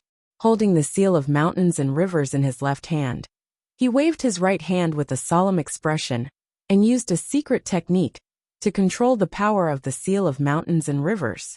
When his right hand shot out beams of true essence into the seal of mountains and rivers, the entire golden seal immediately burst out with a dazzling golden light. Swoosh! The dazzling golden light spread out, and formed a 5-meter golden light shield that enveloped Ji Tianxing and protected him. The golden light contained a sacred and powerful power that immediately dispelled the darkness and blocked the erosion of the demonic qi. Ji Tianxing only felt the pressure suddenly reduced, and the endless demonic qi in the cage could no longer touch him. At this time, the Demon King Liefeng's voice came from a cloud of demonic qi 100 meters behind him. What kind of treasure is this? The Demon King Liefeng's tone was full of surprise and a trace of fear. Ji Tianxing sneered and shouted in a cold tone. Of course it's a treasure that will take your life. As his voice fell, his right hand formed a mysterious seal and injected a vast amount of true essence into the seal of mountains and rivers. Open! Ji Tianxing suddenly shouted coldly, activating the seal of mountains and rivers to release a dazzling golden light that covered the sky. The dazzling golden light condensed into a huge pillar of light, which blasted fiercely into the darkness behind him. Boom! The 100-meter-long golden pillar of light carried a destructive power as it pierced through the layers of demonic mist and struck the black light barrier at the edge of the cage. An earth-shattering explosion was heard, and it reverberated fiercely in the dark sky. Several huge cracks appeared on the walls of the cage, spreading in all directions. The entire cage of darkness began to tremble violently, as if it was unable to bear the burden and would collapse at any moment. In the dark prison, the demonic qi and black clouds churned violently. The Demon King of Liefeng immediately let out a panicked roar. How is this possible? You lowly reptile, how could you shake my cage? Ji Tianxing saw that the power of the seal of mountains and rivers was indeed strong, and his eyes were filled with joy. When I used the seal of mountains and rivers for the first time, I only used 10% of its power, and it was enough to shake the entire cage of darkness. He did not hesitate to cast the technique again, releasing an even more majestic true origin and injecting it into the seal of mountains and rivers. Suddenly, the seal of mountains and rivers released an even more dazzling golden light, which condensed into an even more terrifying golden pillar of light. Boom! The 200-meter-long golden pillar of light instantly pierced through the boundless darkness, and once again struck the barrier of the cage of darkness. Amidst the deafening noise, a huge hole was blasted open in the black light barrier, and dense cracks appeared. The golden pillar of light passed through the hole, and disappeared in the blink of an eye. However, the cracks around the hole were rapidly extending and expanding, causing the entire cage of darkness to be on the verge of collapse. Seeing that the cage of darkness was about to break, the Demon King of Liefeng could no longer maintain his calm and roared furiously. Bastard! Little bastard! Don't even think about escaping from my suppression. The dozens of demonic clouds hidden in the darkness immediately gathered together and condensed into a 100-meter-tall humanoid beast. It was a gigantic beast covered in pitch-black scales. Its limbs were extremely thick and sturdy, and its head was huge. It had a wide and flat mouth, and there were several rows of sharp barbs on its spine. Moreover, it had a huge crocodile-like tail, which was covered in black barbs. This ferocious-looking humanoid beast was the true form of the Demon King of Liefeng. It roared angrily and pounced on Ji Tianxing as fast as lightning, waving its pair of giant claws and smashing down. Its claws were the size of a 2-story building, and the black claws were sharp enough to crush a 1,000-meter-tall mountain. If Ji Tianqing was hit by the huge claws, he would be severely injured even if he did not die. However, Ji Tianqing did not retreat. He looked coldly at the Demon King of Lifeng, and once again activated the power of the Seal of Mountains and Rivers. Dragon Shadow of Mountains and Rivers. The Seal of Mountains and Rivers once again released a dazzling golden light, which condensed into a 300-meter-long golden spear shadow. It erupted with a power that could destroy everything and blasted at the Demon King of Lifeng. The Demon King of Lifeng felt the terrifying power of the golden spear shadow. His body immediately trembled, and his eyes widened in horror. He subconsciously stopped pouncing and wanted to avoid the bombardment of the golden spear shadow. However, he was too close to Ji Tianqing, and the speed of the golden spear shadow was too fast. Everything was too late. Kaboom! A thunderous sound burst out and reverberated violently in the dark cage. The powerful golden spear shadow instantly pierced through the Demon King of Lifeng's huge claws and blasted his thick and sturdy left shoulder that was covered in scales. The Demon King of Lifeng was immediately blasted away and slammed into the dark cage's barrier. Boom! In the dull loud sound, the dark light barrier was smashed and completely collapsed. The golden spear shadow pierced through the Demon King of Lifeng's left shoulder and flew out of the dark cage, disappearing into the sky. The dark cage finally broke into pieces, turning into demonic chi that covered the sky and the earth, spreading out in all directions. The Demon King of Lifeng screamed in pain. Black blood gushed out from his wounds. He fell from the sky and smashed into the dense forest. Swoosh! Ji Tianqing's body flashed. He went through the rolling demonic chi and flew back to the forest. He looked down at the forest and saw the Demon King of Lifeng lying miserably in the forest, still struggling. Soul-level magical weapons are indeed powerful. This is my first time using it. I haven't mastered the secret technique yet I can already release such a powerful attack. Not only did I break the dark cage, but I also severely injured the Demon King of Lifeng, who was at Sky Origin Stage Level 7. Chapter 643. The Seal of Mountains and Rivers was a soul-level magic treasure. Only powerhouses in the spirit cultivation stage could unleash its full power. Moreover, in order to fully control the Seal of Mountains and Rivers, one had to master the corresponding control incantation. When the Emperor gave the Seal of Mountains and Rivers to Ji Tianqing, the Imperial Tutor gave him a brief introduction about soul-level magic treasures. Incantation was a power that was above martial arts. Weapons and equipment below the Tianyuan level could only be called weapons. Only top Tianyuan level magic treasures that could mobilize the power of heaven and earth could be called magic instruments. Only soul-level magic treasures that were more powerful than magic instruments could be called magic treasures. In the Tianxian continent, every magic treasure was priceless. They were rare and had the power to destroy heaven and earth. Moreover, every magic treasure had its corresponding secret control incantation. Unfortunately, the Emperor only gave the Seal of Mountains and Rivers to Ji Tianqing and did not give him the corresponding incantation. However, even if Ji Tianqing did not have the incantation and could only use the Seal of Mountains and Rivers to perform simple attacks, it was still very powerful. He was already satisfied and silently planned in his heart that in the future, he would definitely find an opportunity to ask for the Seal of Mountains and Rivers from the Emperor. Lifeng Demon King, it's time for you to die. Ji Tianqing looked at the Demon King of Lifeng coldly and poured vital core into the Seal of Mountains and Rivers again. He was ready to kill the Demon King of Lifeng in one blow. Although he did not have the incantation, forcibly activating the power of the Seal of Mountains and Rivers would consume a lot of vital core. However, he did not care. As long as he could kill the Demon King of Lifeng, it would be worth it no matter how much vital core he consumed. However, at this moment, in the sky above the forest thousands of meters behind him, a mocking sneer suddenly sounded. Demon King of Lifeng, you can't even take down a worm at level 3 of the Tianyuan stage. How dare you report to the Demon King? Humph. No wonder the Lifeng tribe is getting weaker and weaker.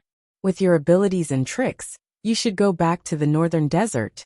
Don't embarrass our tribe. It was a slightly sharp male voice. His words were full of undisguised disdain and contempt. Ji Tianqing immediately frowned and turned to look behind him. In the sky behind him, a skinny demon clan man wearing a blood-red robe was walking over. The male demon looked a little strange. His skin was pale and bloodless like a corpse. His dark red waist-length hair was tied into 3 braids. A few fangs were exposed in his flat mouth, and blood was dripping from them. Although this male demon maintained his human form, he still looked ferocious and terrifying. Ji Tianqing could also clearly sense that this person's strength and aura were even more unfathomable than the demon king of Lifeng. Vigilance flashed in his eyes as he temporarily ignored the severely injured demon king of Lifeng and stared at the blood-robed man. At this time, Demon King Lifeng also flew into the sky and turned into a burly bald man. His whole body was stained with dark demon blood, and there was a huge bloody hole in his left arm. His entire left arm was drooping and unable to move. Even so, his aura was still fierce and ferocious. He stared at the blood-robed man with blood-red eyes and shouted in a low voice, "Shueqianjiang, how good is your Blood-Wing tribe? Weren't you also driven out of the Blood Cloud Valley and wandering in the ice field for many years? Moreover, Ji Tianqing was targeted by me first. Everything should be first come, first served." Before Demon King Lifeng finished his words, he was interrupted by the blood-robed man, Shueqianjiang. He looked up and laughed, and said in a contemptuous tone, "Ha ha ha ha. That's right, first come, first served is the default rule. But you have already made a move, and you failed to trap Ji Tianqing. Instead, you were injured by him. Since you didn't succeed, it's time for me to make a move. Demon King Lifeng, you stay aside. Now, I will let you see with your own eyes how I will capture Ji Tianqing, and how I will present him to His Majesty, the Demon King, and receive his reward." Demon King Lifeng was furious, and his eyes were filled with murderous intent. But his strength was weaker than Shueqianjiang, and now that he was seriously injured, it was impossible for him to fall out with Shueqianjiang. He gritted his teeth and retreated to the distant sky to watch the battle. He gritted his teeth and shouted, "Shueqianjiang, if this boy didn't have a magic weapon, I would have already captured him. Since you are so confident, I would like to see what means you have to resist his magic weapon." Demon King Lifeng made up his mind. After Shueqianjiang was injured by the magic weapon, he would return the favor and laugh at him. At that time, he would return Shueqianjiang's words to him. However, Shueqianjiang grinned and revealed a smug sneer. "Demon King Lifeng, do you want to see me make a fool of myself? Ha ha ha, I have been secretly watching the battle for so long. If I didn't have full confidence, why would I show myself?" As he spoke, Shueqianjiang's palm surged with a bloody light, and an old scroll appeared out of thin air. It was a dark red scroll made of an unknown material, and it looked like it had a history of thousands of years. The surface of the scroll was full of cracks, and there were a few irregular gaps, as if it would be broken with a touch. However, it was this tattered scroll that was faintly emitting an extremely shocking evil power. Ji Tianqing tried to touch it with his spiritual sense, and was immediately dizzy by the bloody smell in the scroll. He suddenly realized that the extremely old scroll must also be a magic treasure. Sure enough, after Demon King Lifeng saw the ancient scroll, he was immediately stunned, and his face was full of disbelief. Is this the scroll from that year? The relic of His Majesty Blood Emperor, the Corpse Mountain and Blood Sea map? Demon King Lifeng's voice was trembling, and it was full of shock and a trace of jealousy. Shueqianjiang nodded and revealed a smug sneer. "That's right. This is the magic weapon that my great-grandfather, the Great Blood Emperor, personally refined. In the war thousands of years ago, the Blood Emperor fell, and the Mountain of Corpses and Blood Sea map went missing.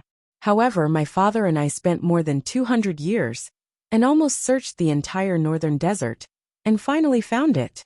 With this magic weapon in hand, I can control monstrous power and create a mountain of white bones and a boundless sea of blood. Why would I worry about not being able to revive the Blood-Wing tribe?" When Shueqianjiang talked about the origin and power of the Mountain of Corpses and Blood Sea map, he was full of pride and could be said to be in high spirits.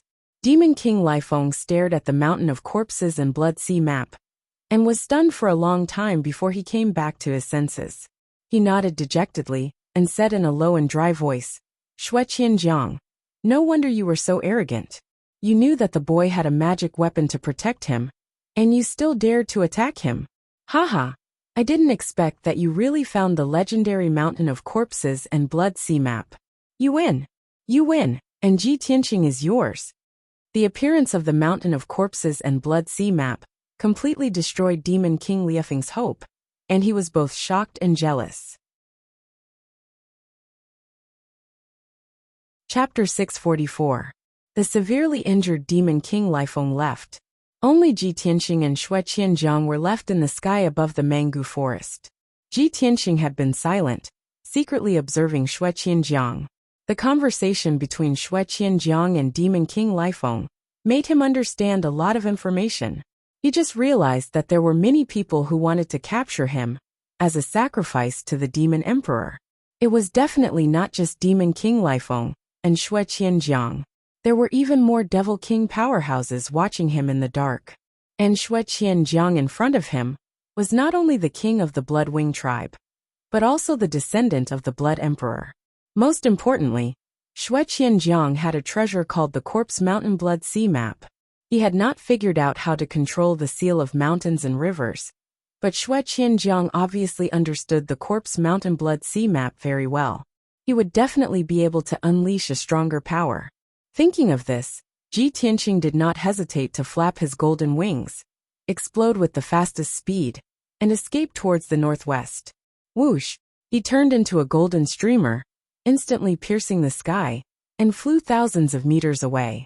However, Shueqian Jiang was already prepared, and chased after him with a smirk. "Ha ha ha! Little bastard, don't you think it's too late to run now?"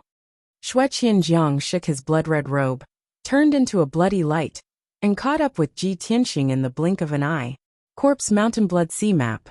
Shueqian Jiang roared, and activated a vast amount of demonic power, crazily injecting it into the Corpse Mountain Blood Sea Map.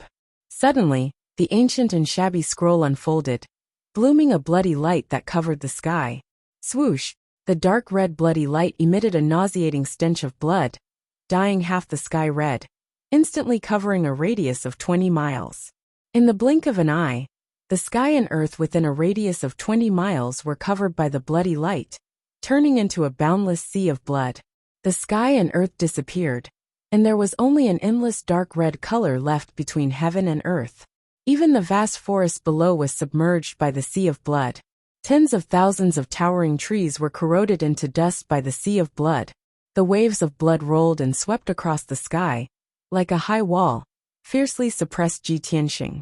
At the critical moment, he did not hesitate to activate the power of the seal of mountains and rivers, condensing the divine golden light into a shield. Shwa! An oval-shaped golden light shield enveloped him, protecting him tightly. One after another, huge waves came crashing down and slapped on the golden light shield, making muffled booms. The golden light shield trembled under the attack, and cracks gradually appeared on its surface. Ji Tianqing was unable to fly in the air, and was immediately swept into the blood sea by the huge waves, sinking and bobbing up and down in the endless blood water. Only at this moment did he notice that skeletons that covered the heavens and the earth surged out from the depths of the boundless sea of blood, and all of them charged madly towards him. He hurriedly used his true essence, and activated the seal of mountains and rivers, to release a golden beam of light towards the densely packed skeletons. Pung pung pung! Amidst a series of muffled sounds, tens of thousands of white skeletons were turned into dregs by the golden pillar of light, and scattered in the sea of blood.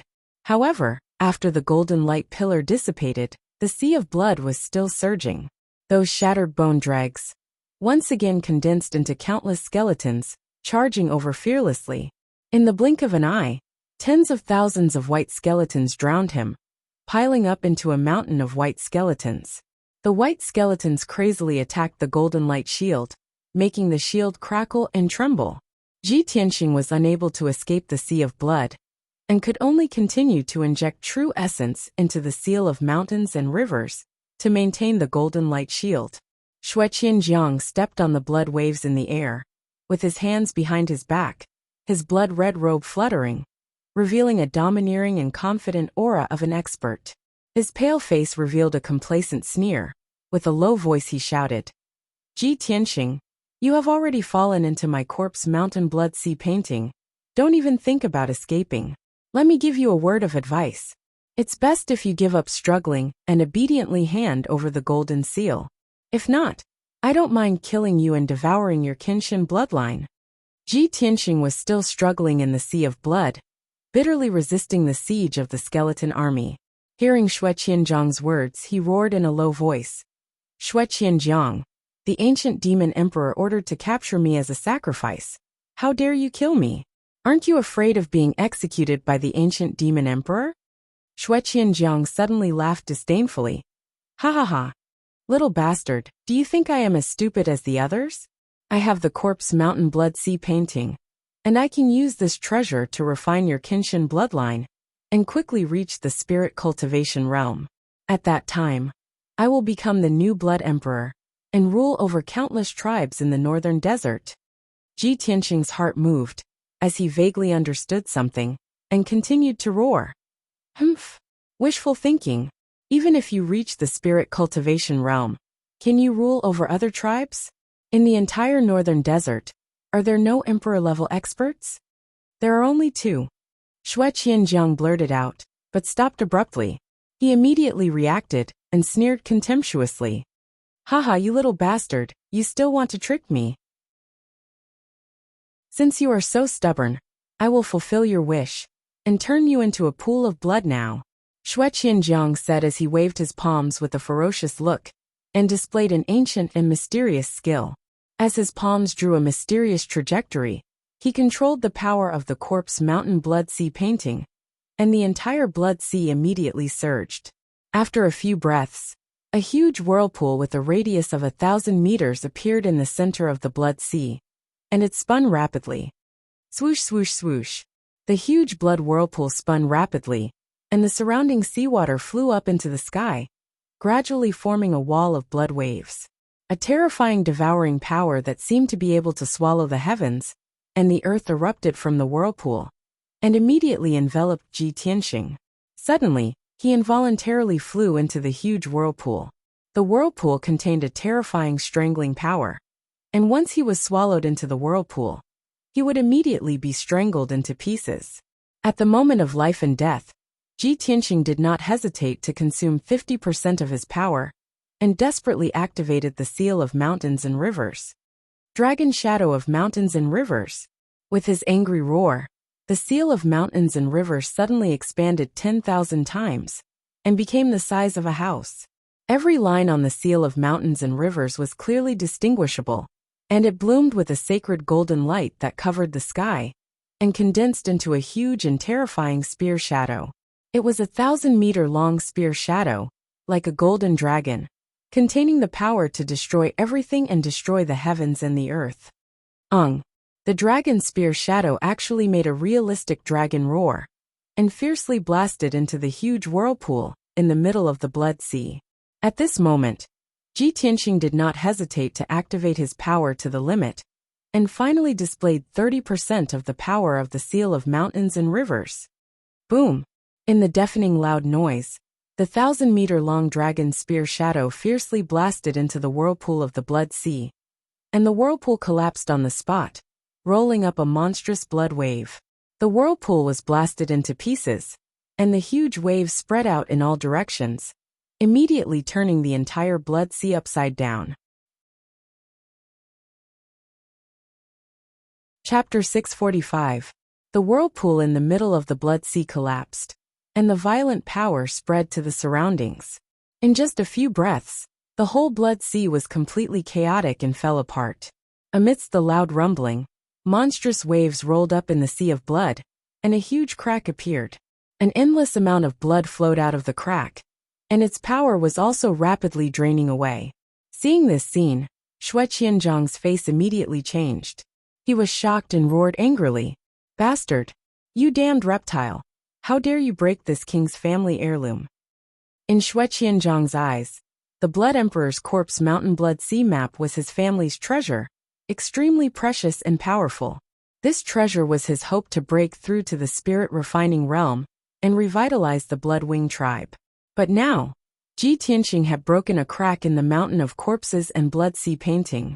His heart was aching so much that it was about to bleed. Ji Tianqing ignored him and flew to the crack without hesitation. Swoosh! With a flash of golden light, Ji Tianqing passed through the crack and finally escaped from the blood sea. He returned to the dense forest and once again saw the dark green forest and the sky above his head. He only felt incomparably familiar. At the same time, Xue Qianjiang put away the corpse mountain blood sea map and held the old scroll with both hands, carefully examining it. Seeing a finger-long crack on the scroll, his whole face was distorted with heartache. The corpse mountain blood sea map was already very old, and now with a crack, not only was its power greatly reduced, but it also took a lot of effort and resources to repair it. Ah! Ji Tianqing, you little bastard, I'm going to tear you to shreds. Xue Qianjiang roared angrily, put the corpse mountain blood sea map into the spatial ring, and crazily rushed towards Ji Tianqing. Ji Tianqing's power was more than half consumed, and his fighting power was very weak, and his face was as pale as paper. He did not want to be entangled with Xue Qianjiang, and immediately flapped his golden wings to escape. Xue Qianjiang pursued relentlessly, turning into a blood-colored light blade that streaked across the sky, and began his pursuit as fast as lightning. In just a few breaths of time, Xue Qianjiang had caught up with Ji Tianqing. The distance between the two of them was shortened to about 300 meters. Seeing this, Ji Tianqing's heart was burning with anxiety, and in a moment of desperation, he had no choice but to use the flying sword secret technique. Swish! He activated the sword embryo in his body, and it flew out of his body, transforming into a 3-meter-long golden sword.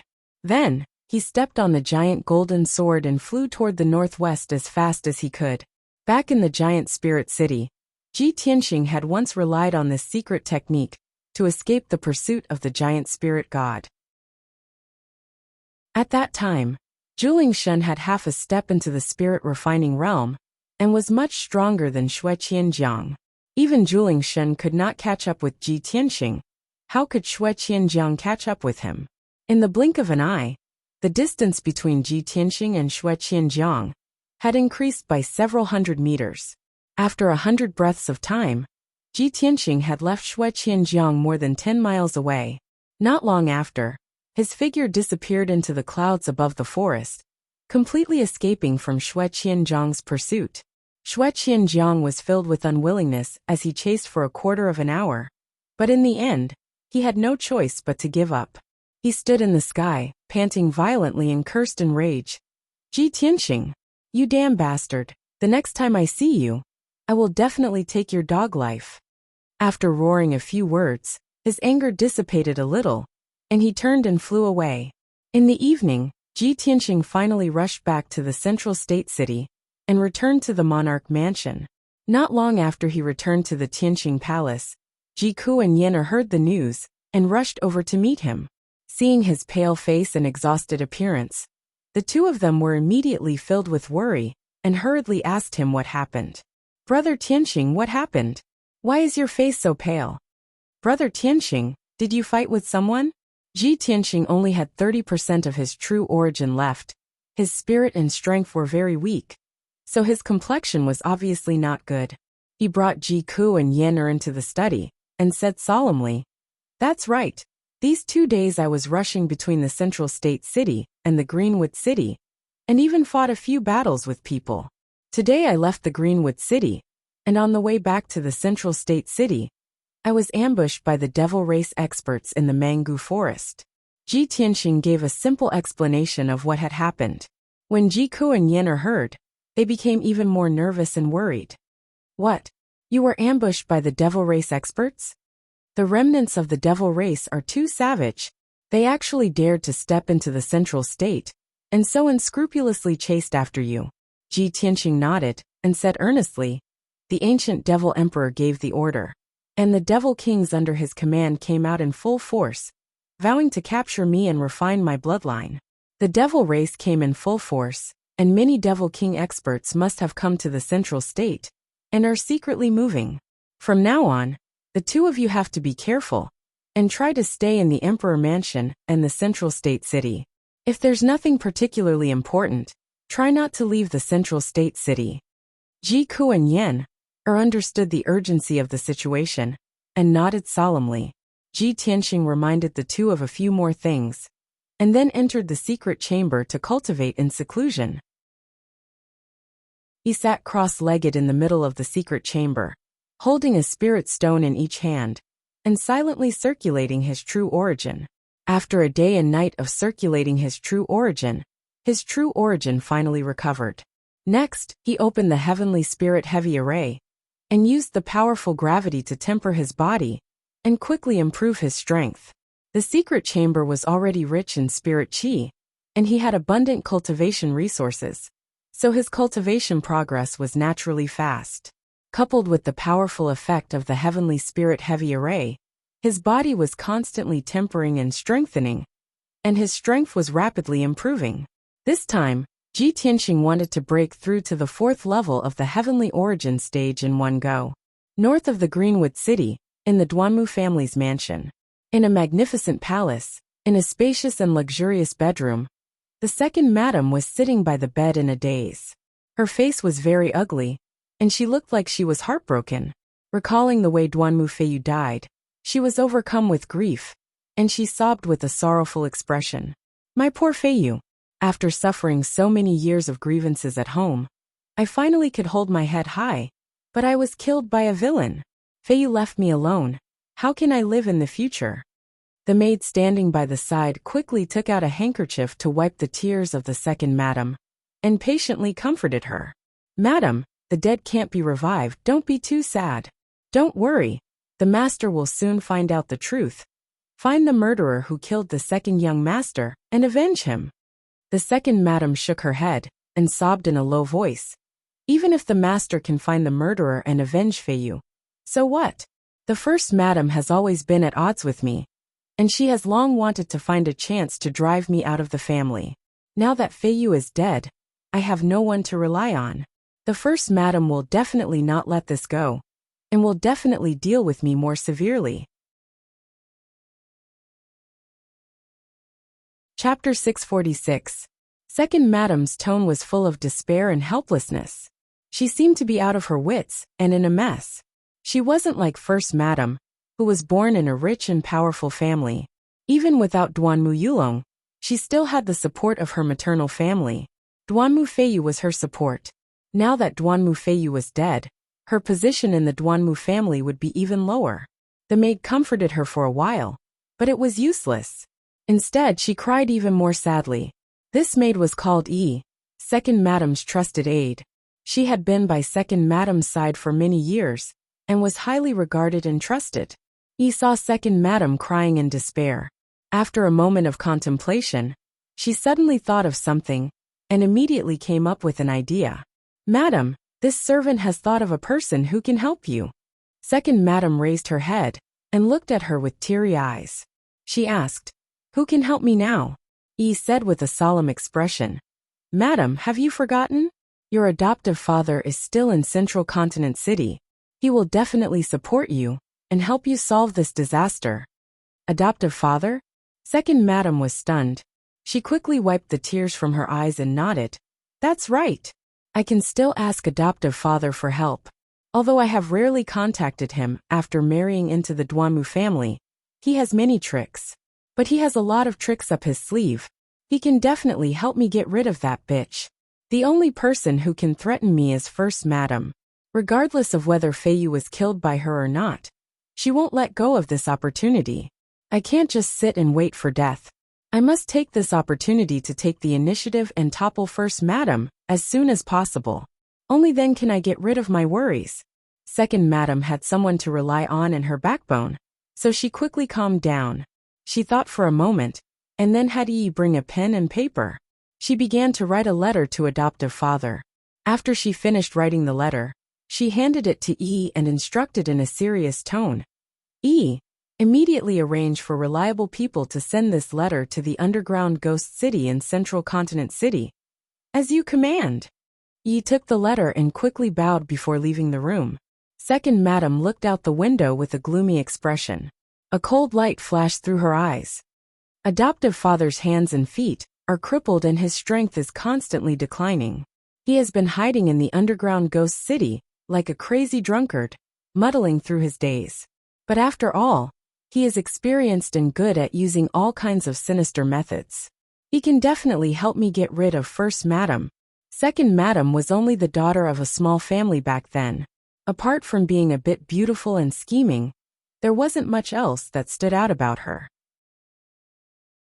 Her adoptive father, Huyen, had contributed a lot to her being able to climb up the social ladder and successfully marry into the Duanmu family. Many people in the Duanmu family thought that after Second Madam woke up, she would definitely make a big fuss and cause chaos in the residence. Duanmu Huang and the other elders had already made the necessary preparations. However, in the next 2 days, Second Madam didn't cause any trouble. She had stayed in her room waiting. Late at night on the third day, the maid quickly walked into the Second Madam's room and respectfully reported the news. Madam, Grandfather Hua has arrived. He's waiting for you in the secret room. Hearing this, Second Madam's spirit was suddenly shaken. Her eyes flashed with hope. Adoptive father is finally here. Come with me to the secret room. Second Madam took Yi out of the room. They entered a secret passage that led to the palace's underground and hurried to the secret room for practice. Not long after, they reached the end of the passage and came to the door of a stone room. Guard outside the door. Second Madam instructed. She raised her hand to push open the stone door and entered the dimly lit secret room. This secret room wasn't big. It was only 10 meters in radius. There were many Tianyuan arrays set up inside, which were very hidden and confidential. The secret room was empty. There was only a white jade table and 2 stone stools. As soon as Second Madam entered the secret room, she saw a black figure sitting in front of the stone table. It was an old man in a black robe. He wasn't tall or sturdy. In fact, he looked very thin and weak. His waist was bent, and he looked a little sloppy. Under his loose black robe, it was obvious that he was missing a left arm and a right leg. His long, messy hair covered half of his face. Half of his face was exposed. There were 2 raised scars. In his deeply sunken eye sockets, there was a flickering eye. The black-robed old man sat quietly by the stone table. He was looking down at his right hand. In his skinny palm, there was a finger-long dark red flame snake. It was spiraling and dancing in a lively manner. Second Madam walked to the old man and bowed respectfully. She called out, "Adoptive father." The black-robed old man was her husband, Huyen. Huyen didn't look up. He was still staring at the flame snake in his palm. He said in a low and hoarse voice, "Shutong, if I remember correctly, you haven't contacted me for 10 years, right? Could it be that you only think of this old man when you're in trouble?" Hearing this, Second Madam was a little embarrassed. She quickly bowed and explained with a smile, "Adoptive father, you've misunderstood me. Shutong knows that you don't like to deal with people. You just want to spend your days in peace, so Shutong doesn't dare to disturb you." Without waiting for Second Madam to finish speaking, Huyen interrupted her and said in a low voice, "No need to explain. If I blame you, I wouldn't have come today." Hearing this, Second Madam was relieved. She quickly asked, "Adoptive father, does that mean you agree?" Huyen said in a calm and indifferent tone, "Of course. I can help you deal with First Madam and help you secure your position as Madam. However, I also need you to do something for me." Second Madam nodded without hesitation and said, "Don't worry, adoptive father. As long as it's within Shudong's power, I won't refuse." Huyen turned over his palm. The flame snake in his palm disappeared and was replaced by a scroll. He put the scroll on the stone table and said to Second Madam, "Adoptive father has always wanted to deal with an old matter. Now there's finally some progress. The person in the portrait has come to Zhongzhou City. You have to find a way to find this person and capture him for me." Second Madam hurriedly reached out to pick up the scroll and unfurled it. When she saw the person in the portrait, she was immediately stunned. That was because the person in the portrait was a little boy, who was a little over 10 years old. Although the boy was young, he was very handsome. There was a majestic aura between his eyebrows. It was obvious that he came from a noble background. Moreover, although he was a human youth, he had long dark red hair. There was also a red flame mark on his forehead. It was quite exotic. Although second madam was puzzled, she didn't say anything. She stared at the portrait for a moment, then solemnly put away the scroll.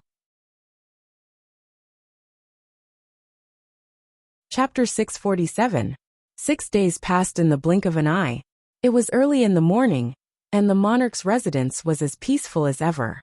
To the southeast of the mountain range, there was a mirror-like lake with a radius of 100 miles. It was Graceful Cloud Lake.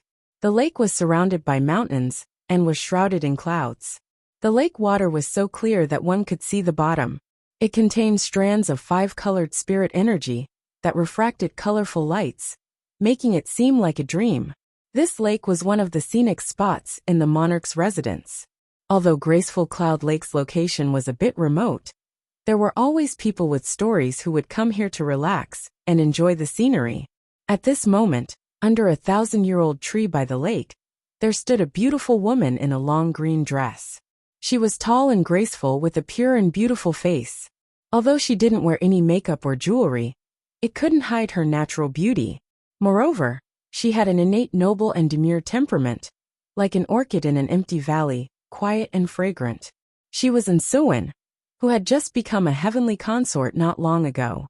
Ansuin stood under the ancient tree, her clear eyes staring at the sparkling lake.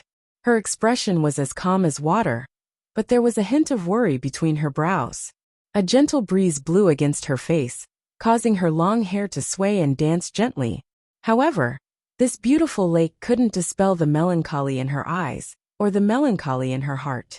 And the person who could make her feel melancholy was her lover, her current husband, the Son of Heaven, Long Yunxiao.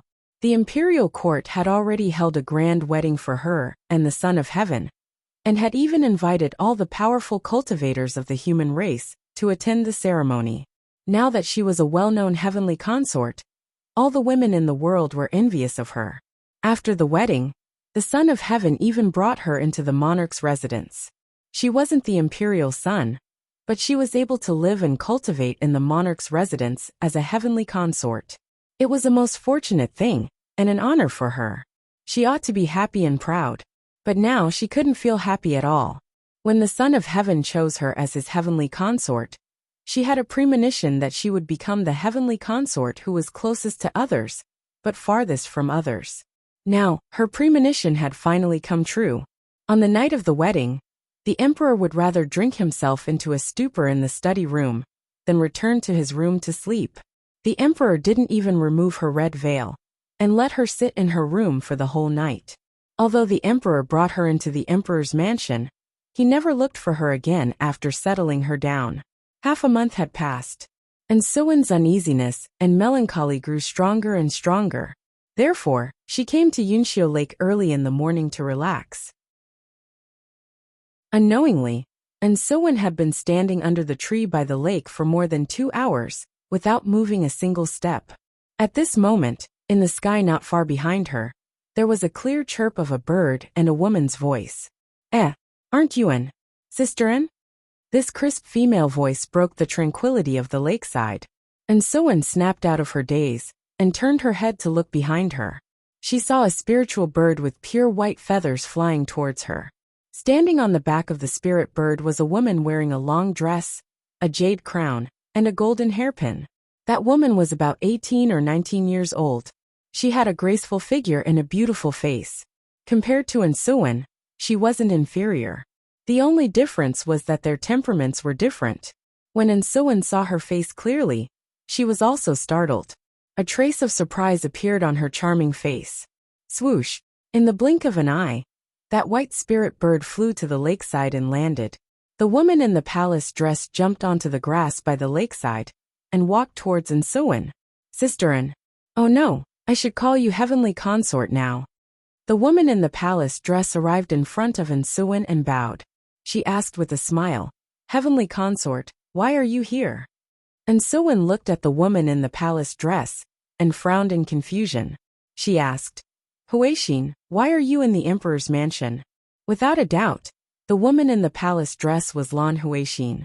She saw that An Suwen's expression was strange and seemed to be deeply worried. She asked with concern, Heavenly consort, you just got married to the emperor. This is a joyous occasion for the whole world to celebrate. You don't seem to be happy. Could it be that something happened?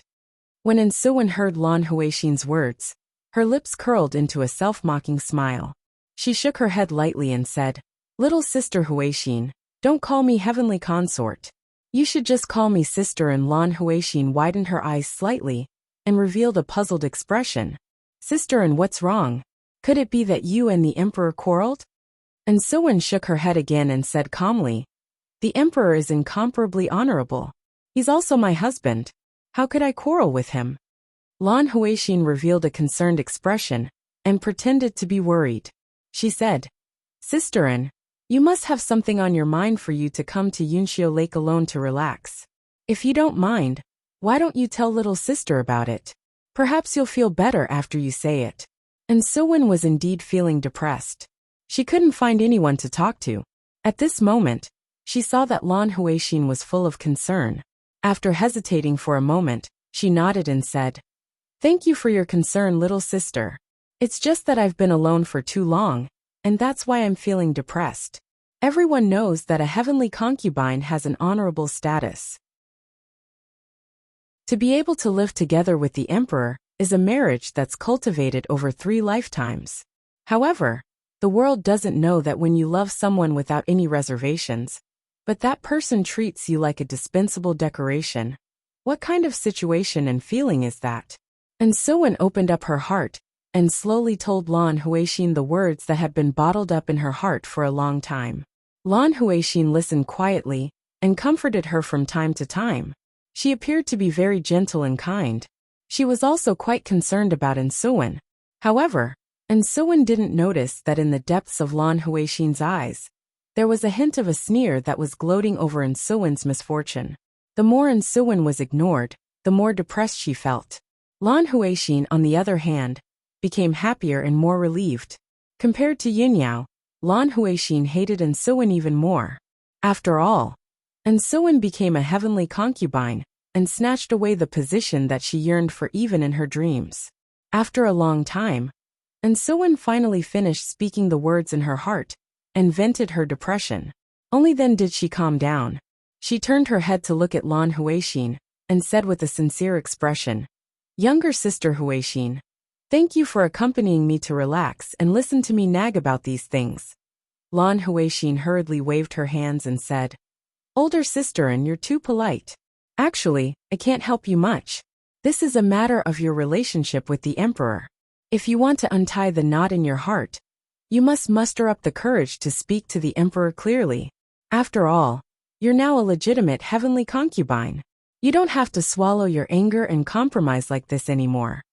And Suwen shook her head slightly and said with a bitter smile, I actually want to have a good talk with the emperor and let him understand my feelings. However, ever since I entered the monarch estate, I haven't seen him again.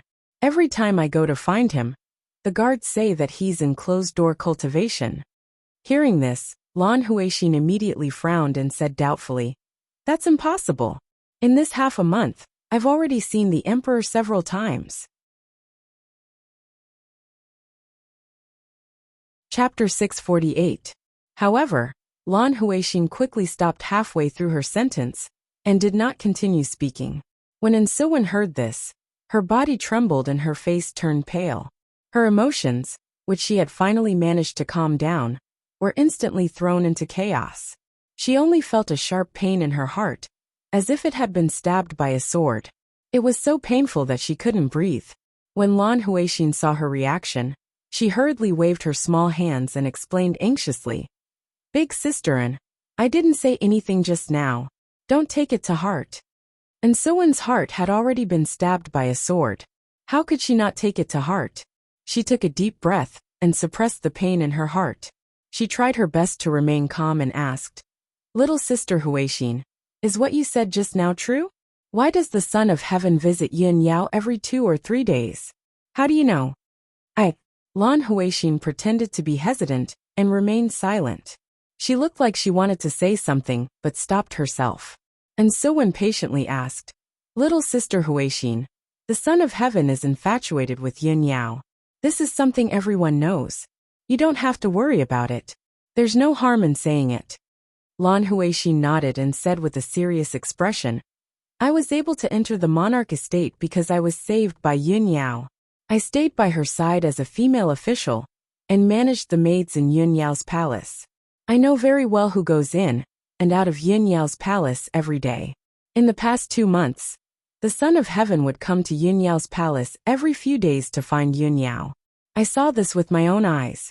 Every time they met, they would stay in a secret room for about half a day. Outsiders aren't allowed to enter the secret room. I don't know what they're doing either. When she heard this, and Suwen's body trembled again, and her face turned as pale as paper. Her heart hurt even more. Her vision turned black, and she almost couldn't stand straight. A man and a woman alone in a room, and no one is allowed to see them. What else can they do? And Suwen revealed a bitter and cold smile. Her aura became desolate. It was obvious that she was heartbroken. Lan Huixin hurriedly supported her and muttered angrily, Big sisterin, you're a heavenly consort now. You can't continue to endure this. Otherwise, you'll be even more miserable in the future. If I were you, I definitely wouldn't sit by and do nothing about this. After all, the emperor has already taken you as his concubine, and he still has an affair with another woman. This is really immoral and damaging to the dignity of the imperial court. Although I also think that it's inappropriate for them to do this, I don't have the right to talk to the emperor, nor do I dare to criticize Yin Yao. After all, I'm her servant. And Suwen's heart was filled with despair, and a strong sense of anger began to well up within it. After hearing Lan Huixin's words, she nodded with a determined expression and said, That's right. Although I love the Son of Heaven deeply, I will not compromise to this extent. I'm going to look for Yin Yao now and talk to her face to face. As soon as she finished speaking, and Suwen turned around and prepared to leave Yunxiu Lake and head towards Yin Yao Palace. Lan Huixin hurriedly pulled her towards the spirit beasts and birds by the shore. Sisterin, it just so happens that I'm also going back to Yin Yao Palace. Let me take you there. And Suwen didn't say anything. She only nodded. Soon after, the two of them left Yunxiu Lake on the spirit beasts and flew towards Yin Yao Palace. About an hour later, the spirit beasts and birds landed outside Yin Yao Palace. After the two of them landed, Lan Huixin hurriedly instructed in Suwen, Sisterin, I'm going back to the palace first. Come visit me later. If Yin Yao asks, you mustn't say that I told her. I'm now her official. If she finds out that I told you these things, she definitely won't let me off. And Suwen nodded with a solemn expression and said, Sister Huixin, don't worry. I'm already very grateful that you're willing to tell me these things. Of course, I'll keep it a secret for you. Lan Huixin was finally relieved. She stepped through the gates of Yin Yao Palace and returned to the palace. And Suwen stood outside the palace for about a quarter of an hour. Then, she walked up to the main gate and informed the guards of her purpose for coming. Go report to Miss Yin Yao. Tell her that Heavenly Consort in Suwen has come to visit and wants to talk to her face to face. Heavenly Consort, please wait here for a moment. The guards bowed and hurriedly entered the palace to report the news. And Suwen stood outside the gates and waited patiently. Not long after, the guards returned and led her into Yin Yao Palace. They walked towards the reception hall. When she entered the hall, she saw that Yin Yao was already sitting at the head of the table.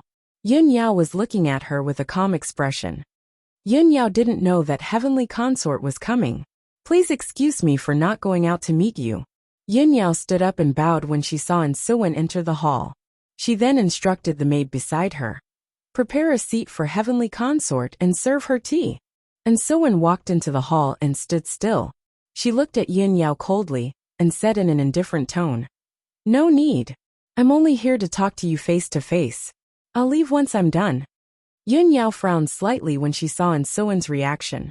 She was secretly puzzled. It seems like Suwen came with ill intentions. But I didn't offend her? Thinking up to this point, she waved her hand and dismissed the maids in the hall. You're all dismissed. After the maids left, only Yun Yao and Ensuan were left in the hall. At this moment, Ensuan finally spoke. Miss Yun Yao, everyone knows that the emperor is infatuated with you. Why don't you accept him? Yun Yao's expression changed slightly. She frowned and asked in the same indifferent tone. Heavenly consort, did you come here today to denounce me? I have nothing to do with the emperor, nor do I have any romantic feelings for him. Why should I accept him? Humph. And Ensuan gave a cold humph. She sneered and said, Fine. Since you have nothing to do with the emperor, then why are you still in contact with him? Why do you have a private relationship with him? Everyone knows that Yun Yao is as cold as ice and frost. She's like a celestial fairy, who doesn't eat the food of mortals. I didn't expect that this is just the ignorance of the world. They don't know the true nature of a celestial fairy, and would actually do such a disgraceful thing that damages the dignity of the imperial court. Although Ensuan spoke elegantly, the meaning behind her words was obviously scolding her for being shameless and seducing the emperor, Long Yunxiao. Even though Yun Yao was an indifferent and cold celestial fairy, she was still infuriated by Ensuan's words. Her expression turned cold, and a cold light flashed through her eyes. She shouted in a low voice, Heavenly consort, have you ever thought of the consequences of framing me without distinguishing right from wrong? Not to mention you, even if Long Yunxiao was here, he wouldn't dare to sully my chastity. And Ensuan gave tit for tat and sneered, He, the emperor loves you. Of course he wouldn't bear to criticize you like this. However, I want to make it clear to you today. No matter what kind of entanglement you had with the emperor, it's all in the past. Since I've already become the heavenly consort, I definitely won't tolerate you having private dealings with the emperor. If you really have nothing to do with the emperor, then you should make a clean break with him, and keep yourself clean. Although this is a private matter between the three of us, it's also related to the dignity of the imperial court and the human race. I hope you can conduct yourself with dignity. Otherwise, no one will be able to clean up this mess. We'll definitely become the laughingstock of the world. That's all I have to say. Please behave yourself. Chapter 649. Yun Yao sat on the seat of honor and watched Ensuan's departing figure. Her brows were tightly furrowed, and her eyes were filled with anger. Early in the morning, Ensuan came to Yun Yao Palace to look for her and scolded her to her face. She even gave her a warning. However, she didn't do anything and never had any private interactions with Long Yunxiao. Ensuan's words were completely baffling to her, and she felt incomparably wronged. What the hell was this? Yun Yao was so angry that she couldn't breathe properly. She sat on the throne for a long time before she finally calmed down. 15 minutes later, she suppressed her anger. Her expression and temperament returned to normal, and she became as cold as ice again. She stood up and walked out of the main hall, about to leave Yun Yao Palace. When she walked out of the main hall, she happened to meet the female official Lan Huixin. Lan Huixin saw that her aura was cold and her expression was indifferent. She quickly went up to her and asked with concern, Big Sister Yun, what happened? Where are you going? Yun Yao glanced at her and said calmly, It's nothing. I'm going to Tianqing Palace to discuss some important matters with Imperial Prince Tianqing. No matter who comes to visit today, they will all be rejected. After saying that, she rode her spirit crane into the sky and rushed towards Tianqing Palace. Lan Huixin stood at the entrance of the main hall and watched the spirit crane fly into the distance. Her lips curled into a sneer. Oomph. After being scolded by that silly woman Ensuan, you're going to complain to Ji Tianqing with a heart full of grievances? I'd like to see if Ensuan can still keep her position as heavenly consort after the three of you make a fuss. When Yun Yao arrived at Tianqing Palace, it was already close to noon. The guards guarding Tianqing Palace's entrance were very familiar with her. When they saw her, they immediately opened the door to welcome her. The guards led Yun Yao into Tianqing Palace. They didn't go to the reception hall and went straight to Ji Tianqing's study. Not long after Yun Yao waited in the study, Ji Tianqing rushed over after hearing the news. When Ji Tianqing stepped into the study, Yun Yao's eyes stared at him. She carefully sized him up and immediately revealed a look of surprise. Although Ji Tianqing was dressed as usual, wearing a white robe with cloud patterns and a clear jade belt around his waist, he appeared to be in high spirits and extraordinarily handsome. However, Yun Yao could clearly feel that Ji Tianqing's aura had become even more domineering and fierce. It seemed that his power had improved again. At this moment, Ji Tianqing walked over and sat down in front of her. He smiled and asked, "Yao Yao, what are you looking at? It's only been a few days, and you don't recognize me anymore?" Yun Yao ignored his teasing and asked seriously, "Tianqing, I haven't seen you for a few days. It seems that your cultivation has made a breakthrough again?" Ji Tianqing nodded and said with a smile, "That's right. On my way back from Azurewood City, I was ambushed by 2 Devil King powerhouses. After I came back, I went into seclusion to cultivate. After 6 days and 6 nights of seclusion, I finally broke through to the 4th level of Sky Origin stage." Hearing this, Yun Yao was shocked. She praised with a complicated tone, "It's only been 2 months since you broke through to the 3rd level of Sky Origin stage. Tianqing, the speed of your growth is really unprecedented in the past, and will never be surpassed." Although Ji Tianqing accidentally created another miracle, which made his sweetheart shocked and praised him, he wasn't arrogant. However, he wasn't arrogant and complacent. He calmly explained, "Yao Yao, you know how powerful the sword god is. I have the bloodline of Kenshin, so my cultivation speed is much faster than ordinary geniuses. For me, there is no bottleneck from the 1st level to the 9th level. It's a smooth journey. Only when I break through a level, I will encounter a bottleneck and spend more time." Luckily, Yun Yao and Ji Tianqing had known each other for a long time. She had seen him turn from a useless young master to a peerless genius. She was shocked by Ji Tianqing too many times. She had gradually gotten used to his monstrous talent and the miracles he created. The two chatted for a while. Ji Tianqing asked seriously, "Yao Yao, why did you come to see me?" Yun Yao said seriously, "This morning, someone from the Hidden Cloud Pavilion reported to me that they found out about the Duanmu clan. I don't know what happened to the Duanmu clan. The First Lady couldn't bear the pain of losing her son. She suddenly lost her mind and stabbed Duanmu Huang. She was locked up in the clan's forbidden area. The position of the First Lady of the Duanmu clan is vacant. The clan has been in a bit of chaos recently. It's not peaceful." When Ji Tianqing heard the news, he was stunned for a moment before he revealed a playful smile. "Haha, Duanmu Yulong has been dead for 3 months. If the First Lady couldn't bear the pain of losing her son, she would have gone crazy long ago. How could she only go crazy now? It seems that the Duanmu clan has started to fight among themselves. The First Lady obviously lost." Yun Yao nodded and said, "That's right. The more they fight among themselves, the more advantageous it is for us. The internal strife will gradually weaken the Duanmu clan's power. It will also make Duanmu Huang busy and unable to deal with our plan." Ji Tianqing pondered for a moment. Then he said seriously, "Let's wait and see. Let them fight among themselves. Yao Yao, tell the Hidden Cloud Pavilion to keep an eye on the Duanmu clan.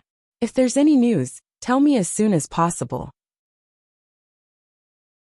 As for the next plan, we'll act according to the situation." The two had just finished discussing business when hurried footsteps were heard outside the study.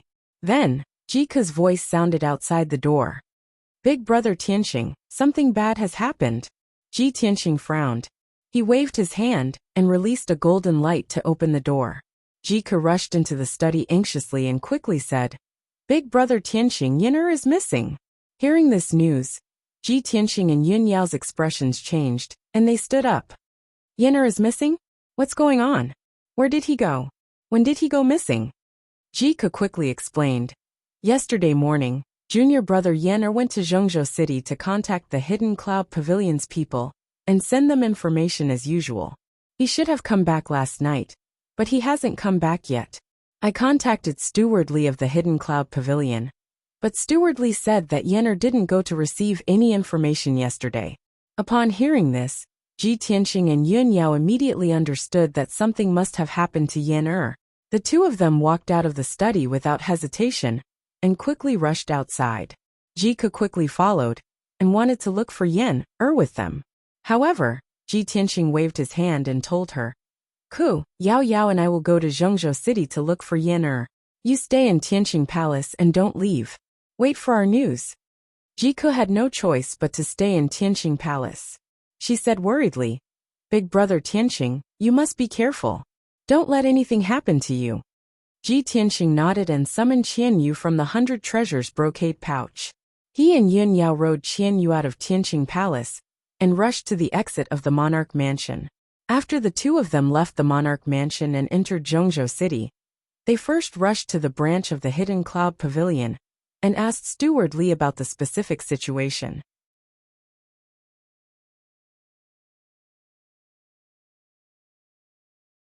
Previously, we investigated that there were a few experts from the Soul Herding Hall who appeared near the Wufeng Manor and hid in the dark for 3 days.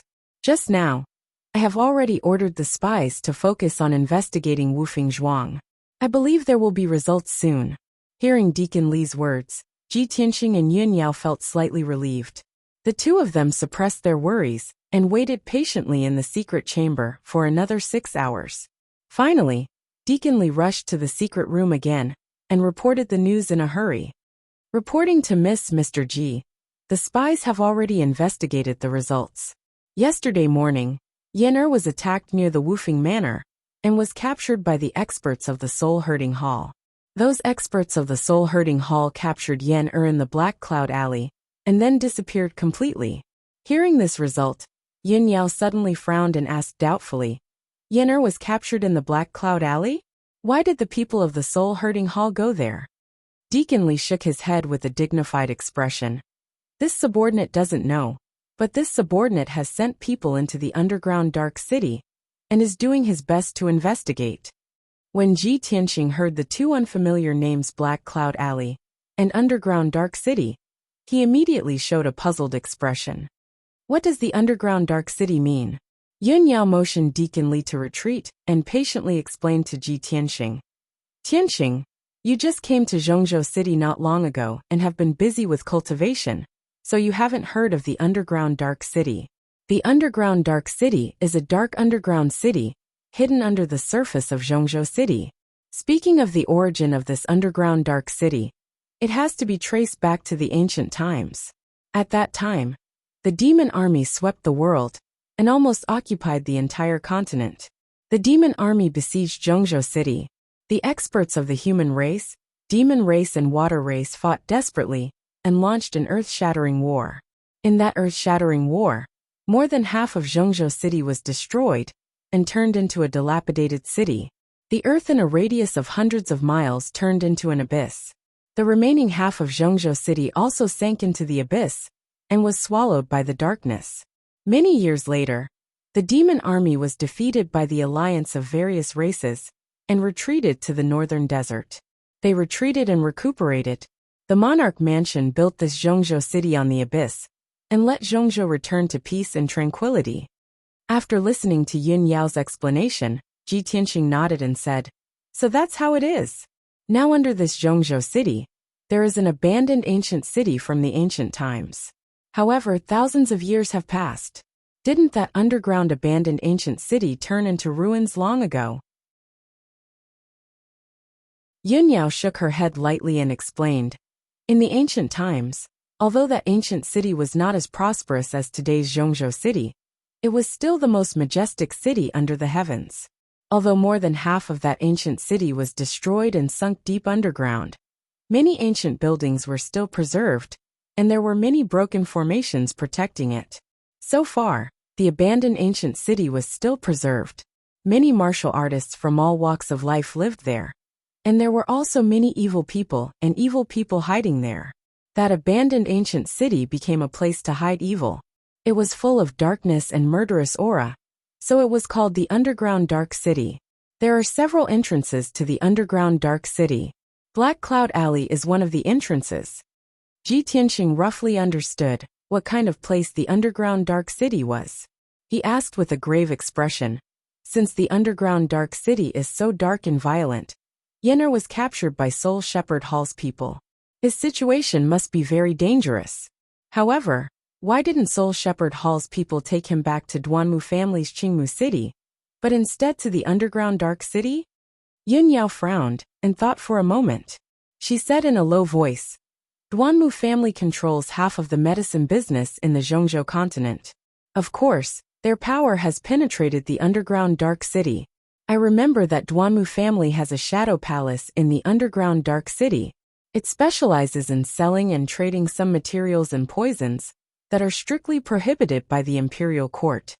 Hearing this, Ji Tianqing's eyes flashed with a cold light. He said in a cold voice, So Yenner is likely to be captured to the Shadow Palace? What are we waiting for? Let's enter the underground dark city now and go to the Shadow Palace to rescue Yen. Yun Yao shook her head gently and said, Tianqing, don't be impatient. Let's wait for the news from the Hidden Cloud Pavilion first. The two continued to wait. Very quickly, another 6 hours passed.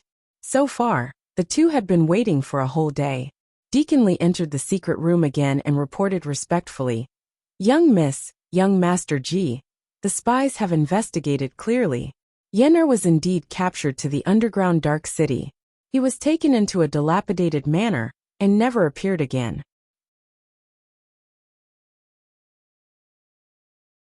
Chapter 651. The result of Deacon Li's report caused Ji Tianqing and Yun Yao to be stunned for a moment. Yen was captured and brought into a dilapidated manor?